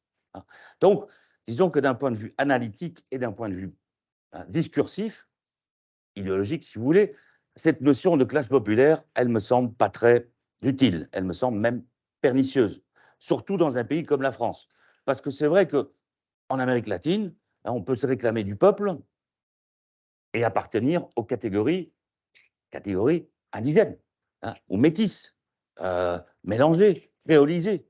C'est-à-dire que le passé colonial, on s'est décolonisé, et y compris jusqu'au point où, quelque part, la question de la blanchité ou de la couleur de peau, elle est politisée. Et que le peuple, c'est inclusif. C'est toutes les couleurs. Hein. C'est les paysans sans terre, hein. C'est les mulâtres, c'est les indigènes, hein. C'est ceux qui ont été colonisés il y a 600 ans, ceux qui se sont décolonisés il y a 150 ans. Donc c'est très large et c'est inclusif. Mais lorsqu'on parle du peuple en France, hein, oulala, c'est pas tout le monde. Hein. Voilà, c'est voilà, c'est les Français de souche. C'est là où on retrouve en fait une définition hein, du peuple qui n'est pas une définition politique, c'est-à-dire le peuple qui se manifeste, les citoyens qui font grève, etc. Non, c'est ethniste ou ethniciste, c'est racialisé. Donc le peuple, c'est pas tout le monde, c'est pas inclusif. C'est les Français de souche. C'est toutes les conversations que je peux avoir avec des voisins dans le Midi, où je vais assez régulièrement, où habite mon père. Bon, voilà. En plus, la question coloniale, elle est là aussi avec tous les pieds noirs. Hein, elle n'a jamais été digérée. Hein, la question de la décolonisation de l'Algérie, parce que les pieds noirs, c'est en fait les anciens colons blancs qui ont tout perdu. Donc, ils ont toujours ce ressentiment-là. Ils n'ont jamais digéré la décolonisation. Donc, ce sont des fervents fans de Le Pen et de la France éternelle, etc., catholique, blanche, judéo-chrétienne, Zemmour, etc. Donc, lorsqu'on parle du peuple ou des classes populaires en France, ça n'a pas le même sens que d'en parler en Amérique latine, par exemple. Bon, donc je vais terminer ici, sinon on n'a plus de temps pour discuter. Je n'ai pas tout fait, j'avais quand même 25 diapos. Donc, il faut revoir la définition des classes sociales, mais on pourra en parler. Je vous remercie pour votre écoute et votre présence.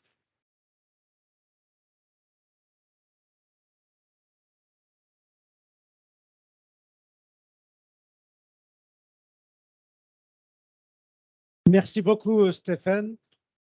Vous allez pouvoir partir Voilà. comme à chaque séance et laisser ceux qui restent pour le débat encore une petite demi-heure.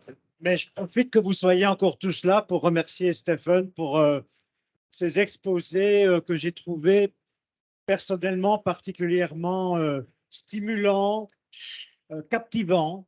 D'ailleurs, vous avez été nombreux à assister à toutes ces séances, éclairants, avec beaucoup d'humour aussi. Et voilà, cette façon que tu as d'expliquer les enjeux actuels en les rapportant à leur construction historique. C'est vraiment pas évident en une heure hein, de rappeler l'histoire du capitalisme, de l'État, de l'organisation du travail, de la conflictualité, pour revenir et éclairer de cette manière-là des questions qui sont éminemment actuelles. Donc, voilà, un tout grand merci. Merci. Maintenant, non, c'est normal. Voilà, n'hésitez pas à sortir parce que, bon, vous avez retenu l'essentiel, bien sûr. Et pour ceux qui restent, on a une petite demi-heure. Voilà.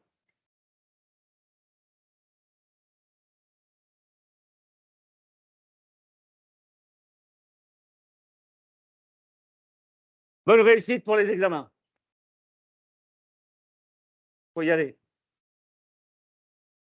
Non, Si on ne dit pas les choses qui fâchent, non, ils savent qu'ils ont un examen. Mais ça, on va leur envoyer un message. Je profite du pouvoir. Oui, Vous intéresser à l'article. Mais en ISM un peu ces données, à la lumière de ce que vous avez exposé, je peux me baquer sur l'Afrique. En particulier, étudier un peu ce capitalisme, ce néo-capitalisme, son impact ou l'état actuel de ce rapport au travail, ce rapport aux conflits sociaux. Et l'idée que je me fais, c'est que l'État congolais est comme le travailleur au service de capitalisme. Et en dehors, oui, c'est un peu l'idée que je veux développer dans un article. Oui, c'est intéressant. Ouais. On peut pas un État qui négocie des accords bilatéraux, Voilà. hein, importation, exportation, Voilà. des concessions sur les matières premières. C'est pas cet État qui fixe. On fait Le prix. Ah non, ça, et puis je vois un peu. Donc, il doit faire des grèves. À la lumière de ce que vous avez, on doit passer par des étapes comme. les alliances avec d'autres États, des voisins. Ouais, ouais. Ouais, ouais. À plusieurs qu'on peut faire. C'est intéressant. Je vais essayer Pas hésiter à le faire. Oui,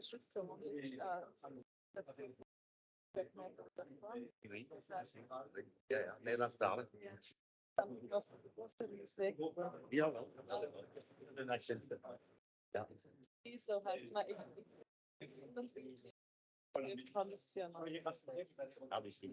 ja, dus alleen mijn familie zegt altijd. Ja. Ja, dat is wel. Dank u wel voor de interessant. Ik ben blij dat Als te blij zijn en voor de rest kunt je dus op alles kunnen lezen en downloaden. Ik stond dat wel eens te scannen op de ULB. Ja, graag.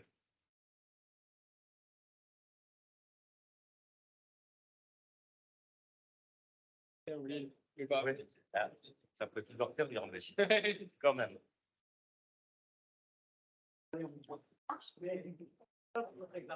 Pas le rappeler dans le message qu'on vous envoie. Ben, super.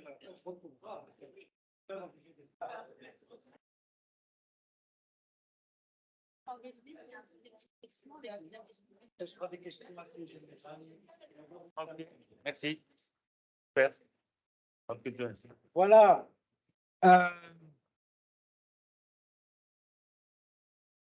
Ben voilà, on a encore quelques-uns.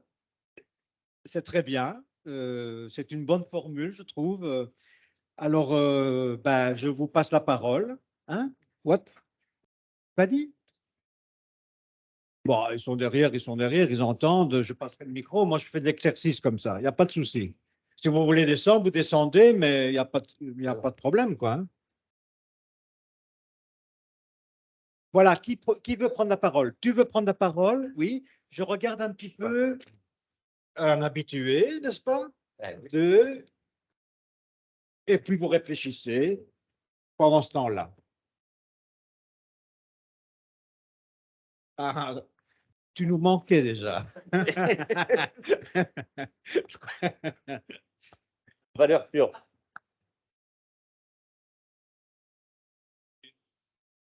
Tout. Donc, vous m'entendez bien? Oui. OK. Moi, je suis travailleuse et syndicaliste et j'ai entendu ce que vous avez dit sur la génération Z ou quoi, ça me réjouit, mais je suis impatiente de la voir arriver, hein, c'est là qui va se syndiquer. Parce qu'en matière de défense, moi, je continue à avoir des stratégies individualistes. Et le télétravail est justement un bon exemple de quelque chose qui n'aide pas dans, comment je dirais, l'appréhension collective des difficultés. Au contraire, c'est un refuge, et c'est un refuge en cas de problème, mais c'est aussi une aspiration très, très marquée des nouvelles générations, y compris sur le télétravail depuis l'étranger. Et donc, voilà, je suis un peu... C'est ces mouvements-là, moi, que j'observe, plutôt qu'une demande de collectif sur le lieu de travail. On prend plusieurs questions peut-être? Oui. J'ai noté. OK, ça va. On innove. Ouais. Jusqu'au bout.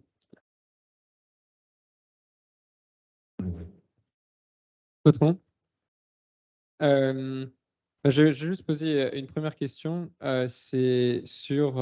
Ça m'a beaucoup intéressé cette étude de McKinsey, parce qu'en effet, je pense que ça pose des questions qui ne sont pas posées ailleurs. Et je me demandais s'il n'y avait pas aussi le sentiment de l'utilité sociale qui joue beaucoup chez la génération Z. Et c'est un peu en réponse à qu'est-ce qui motive la génération Z. J'ai l'impression que tout le secteur de l'ESG, etc., c'est une tentative de réponse, de donner du sens à un travail, un sens plus social, entre guillemets, qui est très attractif, ou en tout cas que beaucoup de jeunes cherchent. Donc je me demande si le sentiment d'inutilité sociale dans l'entreprise privée est un facteur également.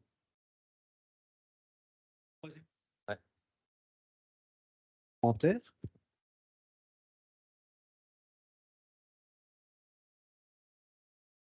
Tu as dit qu'il y avait, je pense, dans plusieurs pays européens, un nombre assez important de départs à la retraite prévisibles et actuels. On n'entend pas.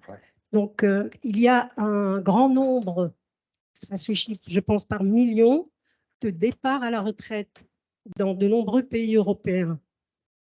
Et donc, un besoin de main-d'œuvre accru.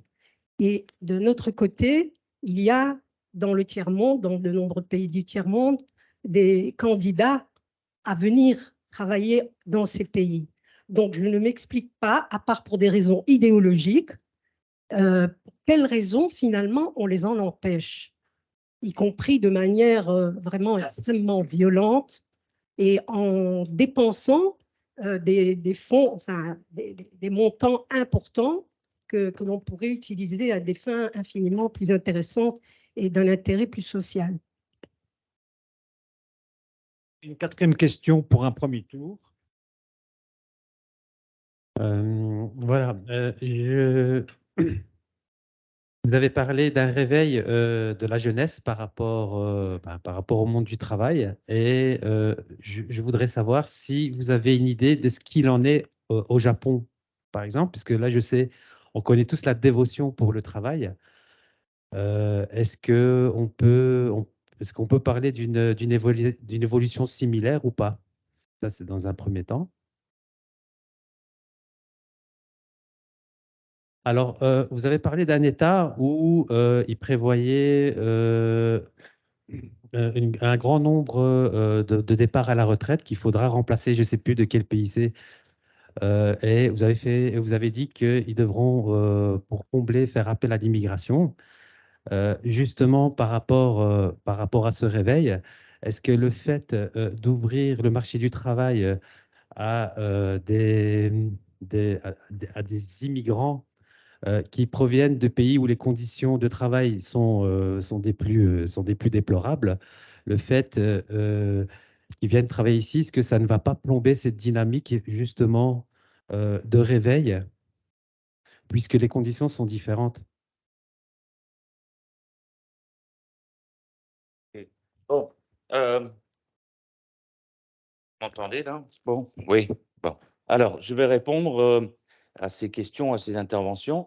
Alors, tout d'abord, je pense que sur le télétravail, il ne faut pas opposer l'individualisme et le collectivisme. Voilà. C'est aussi tout à fait légitime et normal et compréhensible que les individus, dans le contexte et le monde qui est le nôtre, se disent, bon, ben, moi, en tout cas, je ne vais pas me sacrifier pour la collectivité, ou je ne vais pas, voilà. Déjà, on se sacrifie en admettant, en acceptant certaines conditions de vie, de travail, hein, au nom de l'avenir. C'est-à-dire, on sacrifie le présent sur l'autel de l'avenir. Hein. Donc, c'est ça aussi qui est quand même une réalité structurelle. C'est-à-dire qu'on accepte des pénibilités, des chefs euh, euh, toxiques pour ces raisons-là. Parce que je me suis dit, bah, il y a peut-être quand même une promotion où je préserve quelque chose, où je le fais pour mes enfants, ou parce qu'il faut rembourser la voiture, et que sais-je. Donc, je pense que l'individualisme, parfois, c'est aussi un ressort, hein, de mobilisation. C'est-à-dire qu'il faut justement articuler l'un et l'autre. Hein. Donc, un certain opportunisme ou un certain utilitarisme, c'est voilà, une manière de survivre, de tenir dans certaines situations, se dire que voilà, là, on ne peut pas tenir, donc moi, je lâche l'affaire, ou là, il faut tenir, mais combien de temps puis-je le faire? Donc, je pense que ça, c'est important. Le télétravail, ça peut être un vecteur aussi de cet individualisme, de cet opportunisme. Mais voilà, c'est le marché du travail. On a le droit aussi de chercher une autre situation, quand même, hein, ou de l'aménager. Donc, le collectif, pour le syndicat, ou pour la doctrine syndicale, ou l'esprit syndical, bah, il a changé. Le collectif, il faut le reconstruire.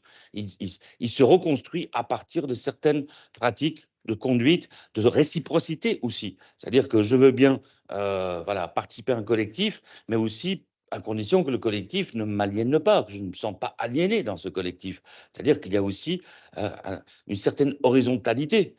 Donc, je pense que les syndicats sont beaucoup trop verticalistes, beaucoup trop institutionnels, pas assez des mouvements sociaux, pas assez réactifs par rapport à des aspirations individuelles. Voilà, sur les revendications collectives. C'est-à-dire qu'il faut articuler l'un et l'autre.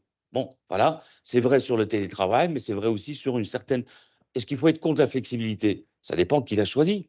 Voilà. Moi, je suis favorable à la souveraineté temporelle, c'est-à-dire que je travaille, j'ai des engagements, j'ai un collectif que je respecte aussi, c'est-à-dire que j'y travaille et c'est un travail collectif en tant qu'équipe d'enseignants, par exemple, mais j'ai envie que ça soit aussi dans les deux sens, c'est-à-dire que je ne suis pas non plus hein, celui qui doit seulement, enfin, c'est pas que moi qui me mets au service d'un collectif, c'est aussi, il y a une sorte de réciprocité qui doit exister dans chaque collectif.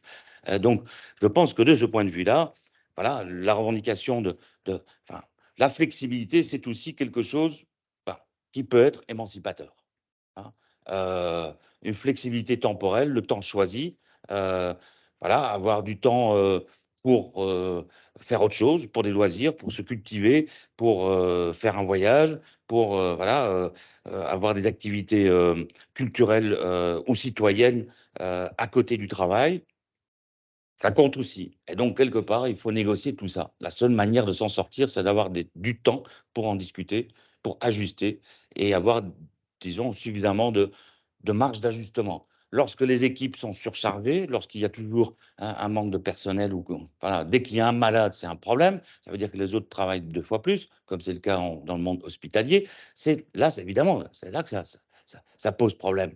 Hein. C'est parce que justement, tout le monde est déjà surchargé et déjà au taquet des limites d'engagement, d'implication dans le travail, que la moindre désorganisation, elle a un effet sur toute l'équipe, et les collègues ne vont pas être contents. Tu es encore malade, mais tu es un tir au flanc, arrête un peu. Et puis, bon, voilà, donc ça crée des tensions aussi dans le collectif. Mais à la base, ce n'est pas l'individualisme, c'est à la base que simplement le collectif, il n'est pas assez doté en termes de personnel, de temps, de ressources, de moyens. Bon, deuxième point, l'utilité sociale. Je suis tout à fait d'accord avec vous, avec toi. Je pense que c'est non seulement l'utilité sociale, mais c'est aussi la conscience écologique qui va intervenir là-dedans. Je n'ai pas envie de perdre ma vie à la gagner, mais je n'ai pas envie non plus que mon temps, mon énergie, mon travail soit consacré à quelque chose qui va rendre la planète inhabitable, la polluer, etc. Donc, c'est le sens du travail, hein, c'est la possibilité de discuter de l'organisation du travail, donc la démocratie, mais c'est aussi la finalité de la production. Qu'est-ce qu'on fabrique? Pourquoi on fabrique ça de telle manière? Bon, voilà, il y a en Italie une usine GKN près de Florence, Firenze, qui produisait des arbres de transmission, enfin des composants pour les marques de luxe, hein, Ferrari, Maserati, etc. Ça a été fermé, c'était un fonds de pension britannique qui possédait la totalité des actions. Ils ont fermé la boutique il y a 2 ans. Ils ont occupé les usines. Il y a 200, 250 ouvriers très qualifiés, techniciens, expérimentés et politisés. Ils l'ont occupé et maintenant, ils revendiquent une sorte de coopérative ou de régie publique, un financement à la fois public et autogéré, donc un peu comme l'IP, cette usine de fabrication de montres qui a été occupée et qui a développé toute une action d'autogestion ou en faveur de l'autogestion dans les années 70, bah, ils font la même chose. C'est-à-dire, mais pour des productions utiles, à la fois raisonnables, durables, utiles socialement et non, disons, non dommageables, non nuisibles pour l'environnement. Par rapport à ton intervention, Wardia, je dirais que voilà, les frontières, c'est vraiment un des nœuds du problème. C'est-à-dire qu'il y a les frontières, c'est non seulement les fils barbelés, les contrôles à l'aéroport, mais c'est aussi les frontières de papier.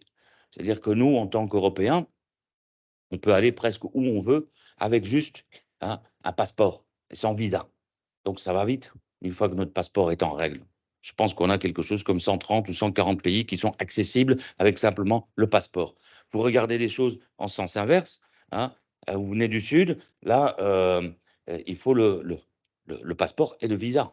Et le visa, on ne l'obtient pas comme ça. Il faut que quelqu'un vous accueille, il faut avoir les ressources, il y a une enquête, etc. Il y a les bacs-chiches. Donc, ça signifie que les frontières ne sont pas les mêmes. Et donc, en même temps, les gens veulent les franchir. Et donc, ils vont prendre parfois 2, 3, 4 ans.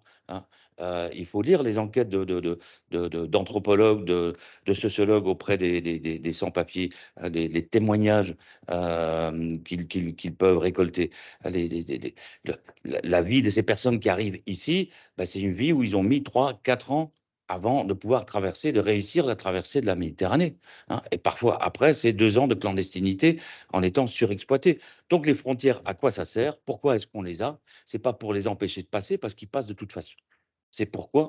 C'est pour les mettre dans une situation de surexploitation. Et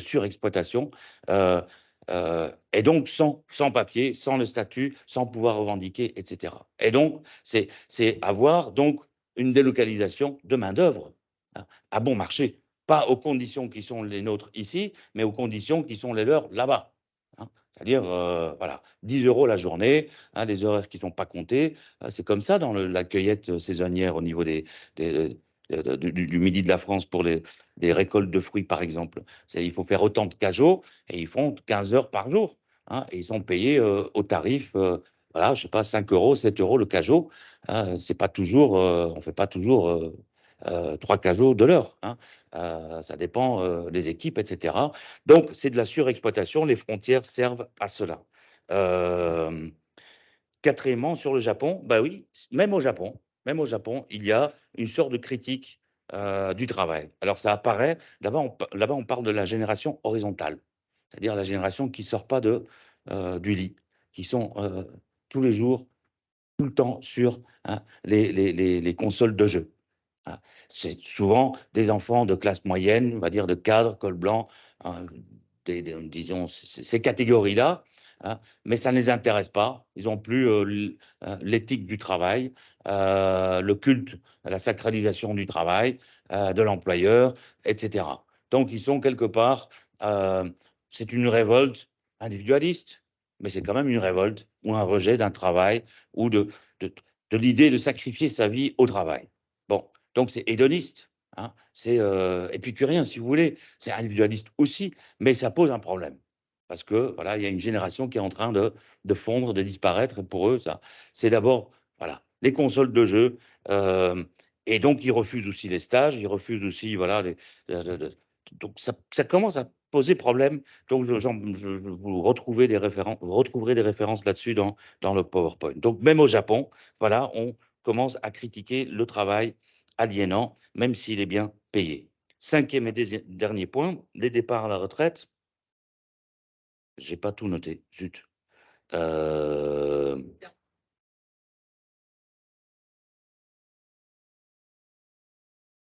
oui, oui, oui.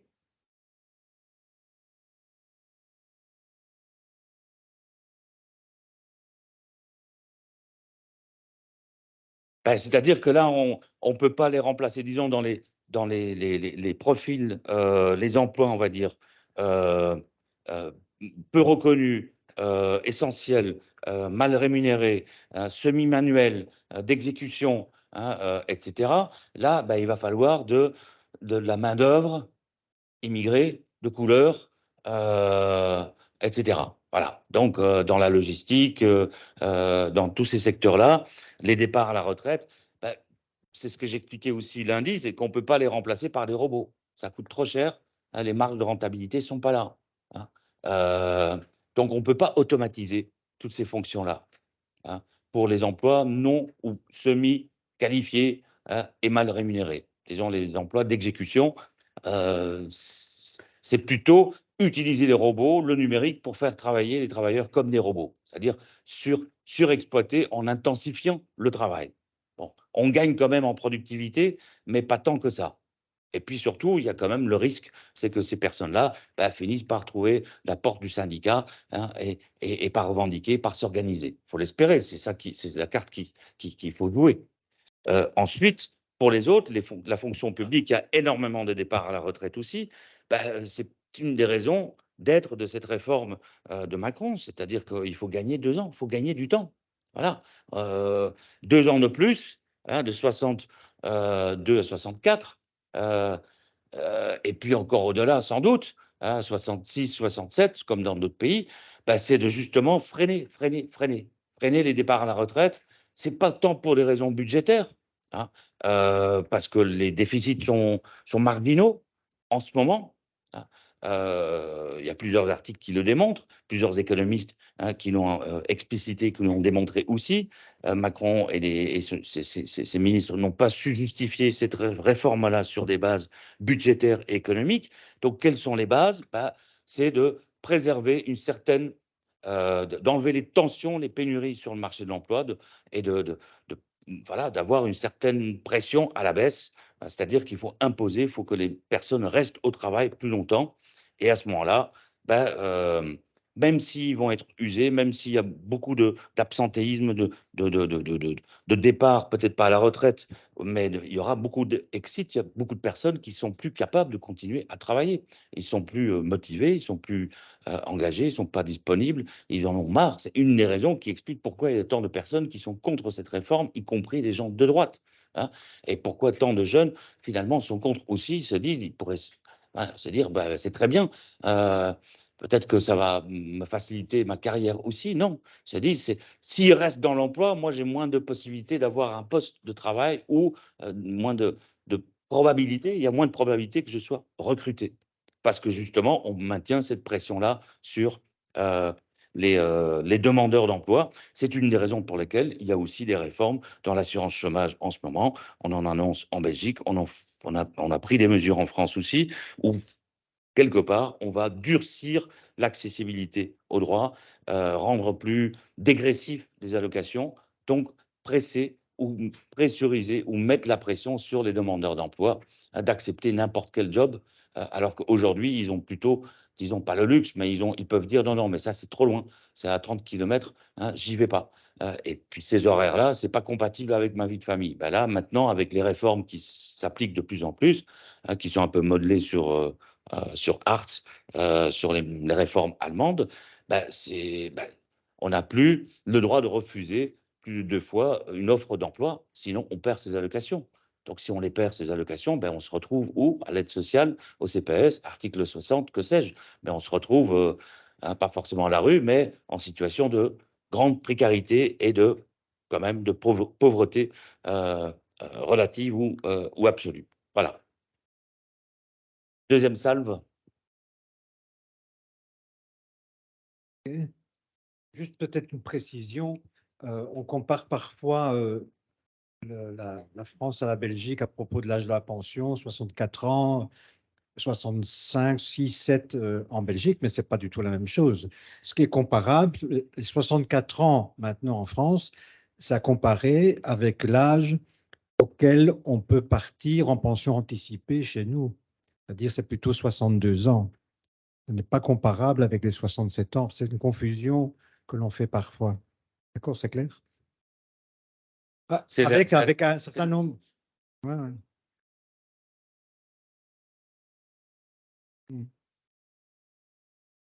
Ouais, ouais. Ouais, ouais. Mais c'est l'âge à partir duquel on peut partir, pour autant qu'on ait, dans le cas, assez d'années d'ancienneté.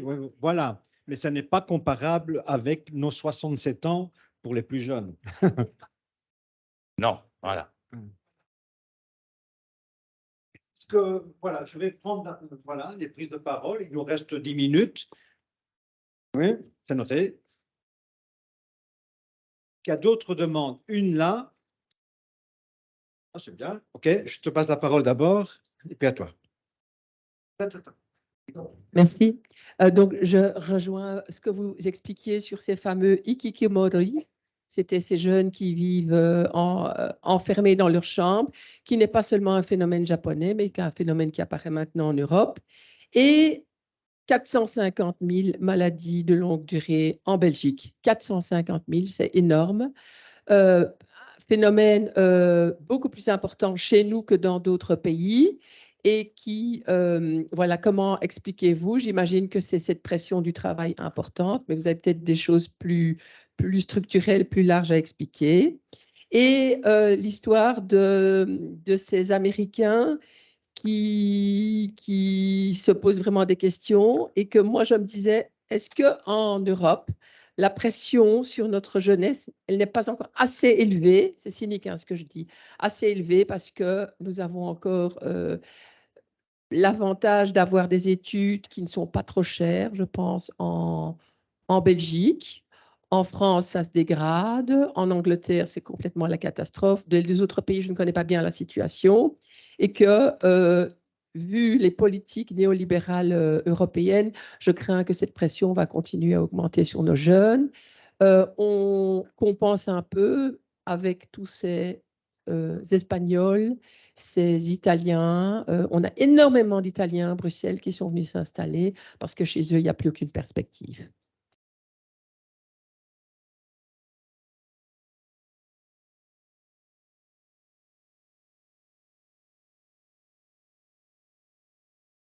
N'y a-t-il pas une grosse ambiguïté par rapport au nous qui est souvent utilisé, bon, parce qu'il y a le nous les travailleurs, il y a le nous les Belges, Eigenvolk Eerst et bon, Français de souche, etc.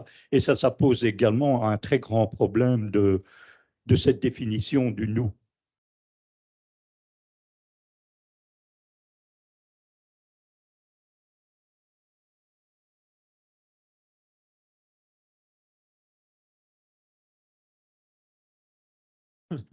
Allez, après nous. Je vais la garder brève, mais je n'ai pas pu m'empêcher, quand on parlait justement des frontières, je suis tout à fait d'accord que pour les réformes des retraites ou des allocations chômage, il y a une volonté claire de mettre sous pression le travail. Mais autant pour les frontières, est-ce que c'est seulement ou consciemment pour mettre les migrants en situation de surexploitation qu'on a ces frontières? Parce que moi, je pense qu'ici, il faut vraiment mettre l'accent sur des raisons idéologiques qui sont voulues, qui sont conscientes de dire non, c'est pour préserver nos cultures. Évidemment, je ne souscris pas à ces discours, mais c'est pour préserver notre culture, c'est pour éviter je sais pas, un bouleversement démographique ou pour tomber carrément dans des tropismes racistes.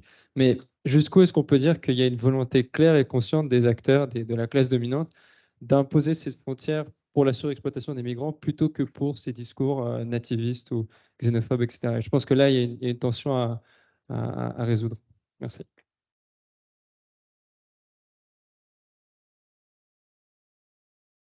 Oui.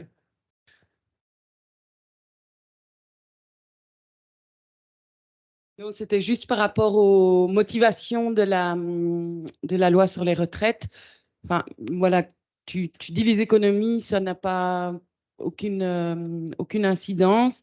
Enfin voilà, moi ça me fait penser à, je ne sais pas si tu vois cette histoire, mais donc on dit que Bismarck, quand il fait ses premières lois sociales à partir de 1883, il demande à un conseiller à quel âge fixer la pension. Et en Belgique aussi, même chose, on a parlé pendant très longtemps de la retraite des morts ou la pension des morts, à savoir qu'en fait l'espérance de vie ouvrière, elle était de 40 ans, d'une quarantaine d'années, et que la pension, on commençait à la toucher à partir de 60 ans. Bref, en fait, personne, aucun travailleur ne profitait de cette pension qui était les premières prélevées directement sur les salaires des travailleurs, donc bénéfice en plus pour le patronat. Ici, quand il y a eu la loi sur les retraites, j'ai quand même entendu plusieurs commentaires, interviews à la télévision, ou à la radio de personnes qui voilà, montrait quand même, et ça renvoie au sens aussi de l'existence humaine en disant, mais voilà, donc peut-être tu as une idée de l'espérance de vie ouvrière aujourd'hui en France, mais 67 ans pour un ouvrier, je pense que sa vie, en fait, sa vie, c'est le travail. Or, on discute de ça aussi, de la centralité du travail dans une vie, et je pense qu'il y a un refus aussi de ne pas pouvoir profiter, en fait, simplement de la retraite, de s'occuper de ses petits-enfants, de se reposer après cela, et que peut-être il y a quand même aussi un enjeu économique, c'est qu'effectivement, on va payer moins de retraite. Oui. Refuser de consacrer ces années supplémentaires à payer des suppléments aux actionnaires. Et de vie en bonne santé, disait ma voisine derrière moi. Ouais. Ok. Je réponds, il y a encore, il y a plus de. Oui, bon, enfin, je réponds, je réagis, quoi. C'est pas forcément la réponse, bien au contraire. Donc, je donne mon opinion. Je pense que sur le nombre de personnes qui sont considérées comme voilà, malades de longue durée, donc quelque part inaptes au travail, c'est là-dedans qu'on va commencer à tailler. C'est dans cette catégorie-là qu'il y aura des vérifications, qu'il y aura des médecins qui vont faire voilà, qui vont intervenir dans la vie privée, vérifier et peut-être remettre au travail de façon à temps partiel certaines personnes qui sont en congé maladie de longue durée, hein, c'est plutôt une sorte de, voilà, de menace, de répression ou de menace de retour au travail pour réduire de façon anticipée les autres qui se disent, bon, il y a toujours cette porte de sortie. Hein. Non, cette porte de sortie-là n'existera pas. Elle va se fermer. Donc, c'est pour dissuader ceux qui ont envie voilà, de mettre la pédale douce ou de se faire reconnaître VIPO, malade de longue durée, etc. Donc, là, chez moi, ne me demandez pas de continuer à travailler. Et là, je pense que ça aura des effets délétère, évidemment, sur la santé, ce qui a un coût aussi, bien sûr. Mais après, tout dépend un peu de comment disons, les organisations syndicales, la gauche se positionnent par rapport à ça. S'ils se positionnent pour dire oui, ben, c'est vrai qu'il y a du profitariat ou c'est vrai qu'il y a des abus, enfin, s'ils reproduisent ce discours-là, hein, culpabilisateur, hein, qui pointe du doigt ceux qui sont... Bon, là, c'est grave. Donc, le nous inclusif, évidemment, voilà, le nous inclusif, sans frontières, c'est difficile. Mais enfin, peut-être que quand même, on y arrivera plus facilement dès lors qu'on se dit que, voilà, le Nord, il n'est pas forcément blanc et le Sud, pas forcément de couleur. C'est-à-dire que entre le grand Nord et le grand Sud, ou les Suds qui peuvent exister, hein, du Sud global, l'Amérique latine, l'Afrique, le Moyen-Orient, l'Asie du Sud-Est, que dans tous ces continents-là, ben, quelque part, c'est aussi, il y a des zones qui se développent, qui s'urbanisent, et il y a parfois des petites classes moyennes qui se forment, mais que globalement, on est quand même tous voilà, habitant la même planète, qui a une sorte de communauté d'humanité. Hein, c'est peut-être ça qu'il faut mettre en avant. Avec la question de la crise écologique, c'est quand même ça qui nous pend au nez aussi. C'est-à-dire que quel que soit le continent, le nord, le sud, on va connaître des pluies diluviennes, des sécheresses, des cataclysmes, des désastres écologiques, des crises alimentaires. Enfin bon, la planète va être, hein, de plus en plus invivable, quel que soit l'hémisphère, nord ou sud. Donc, ça peut quand même, à mon avis, participer à la création d'un esprit universel ou universaliste. Les raisons idéologiques existent pour la fermeture des frontières, mais c'est aussi, voilà, je pense que c'est une partie de, c'est aussi, il y a du cynisme là-dedans, c'est-à-dire qu'en fermant les frontières, on amplifie le sentiment aussi, se dire, bah, déjà, il y a une surpopulation démographique, hein, à l'échelle globale, ce qui n'est pas forcément vrai. Hein.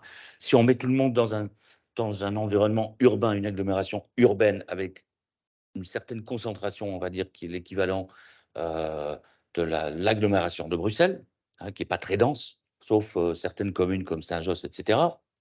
Si vous mettez tout le monde, la population entière, dans une surface urbanisée, quelle est la surface de cette urbe, hein, quelle est la taille de cette surface-là, hein, pour 8 milliards et demi ou 9 milliards d'habitants? C'est quoi? C'est l'Alaska. C'est pas plus que ça. Hein, c'est pas plus que ça. Donc la densité urbaine, on concentre tout le monde sur un seul endroit. Donc voilà, la surpopulation, ben, c'est la surconsommation, c'est le gâchis, c'est d'autres phénomènes qui sont problématiques. Donc souvent les gens se disent, bah, voilà, il y a trop de monde sur Terre. C'est normal, on est en train de la détruire parce qu'on est trop nombreux. Et donc, il ne faut pas ouvrir les frontières parce que ça sera encore pire. Le nombre va venir ici. Et puis surtout, c'est des gens du Sud, et puis ils sont basanés, et puis voilà. Voilà, oui, alors que leur courbe démographique est plutôt en train de reculer. Hein. Donc, je crois que, voilà, fermer les frontières, c'est performatif, c'est idéologique, c'est aussi une fraction de l'élite, hein, qui ne peut pas s'imaginer un avenir au-delà que sur la planète Mars. Hein. Elon Musk et les autres, je veux dire, c'est ça leur projet d'avenir. C'est quitter cette terre, mais très bien qu'ils la quittent. Hein.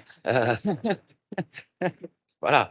Donc, Bismarck, ben, je suis d'accord avec toi. En gros, je pense qu'il y a aussi des raisons économiques immédiates ou à moyenne durée. Hein. Ce que je sais, ce que me disent mes collègues démographes, c'est que l'espérance de vie en bonne santé pour les cols blancs, pour les cols bleus, ceux qui ont travaillé en 3-8, travail posté, flexible, travail de nuit, hein, travail usant physiquement, ben, en gros, c'est 10 ans de moins. Par rapport au cadre, l'école blanc, etc., leur espérance de vie en bonne santé, c'est 75 ou 78. Hein, et pour les ouvriers, les manutentionnaires, les opérateurs, etc., les éboueurs, n'en parlons pas. C'est quoi? C'est 60 ans à tout casser, à tout casser. Et souvent, c'est déjà 58, 57 qu'on est usé. Donc, oui, bien sûr que c'est une raison aussi. Voilà, on a dépassé les 20 heures. De très peu. Bonne soirée.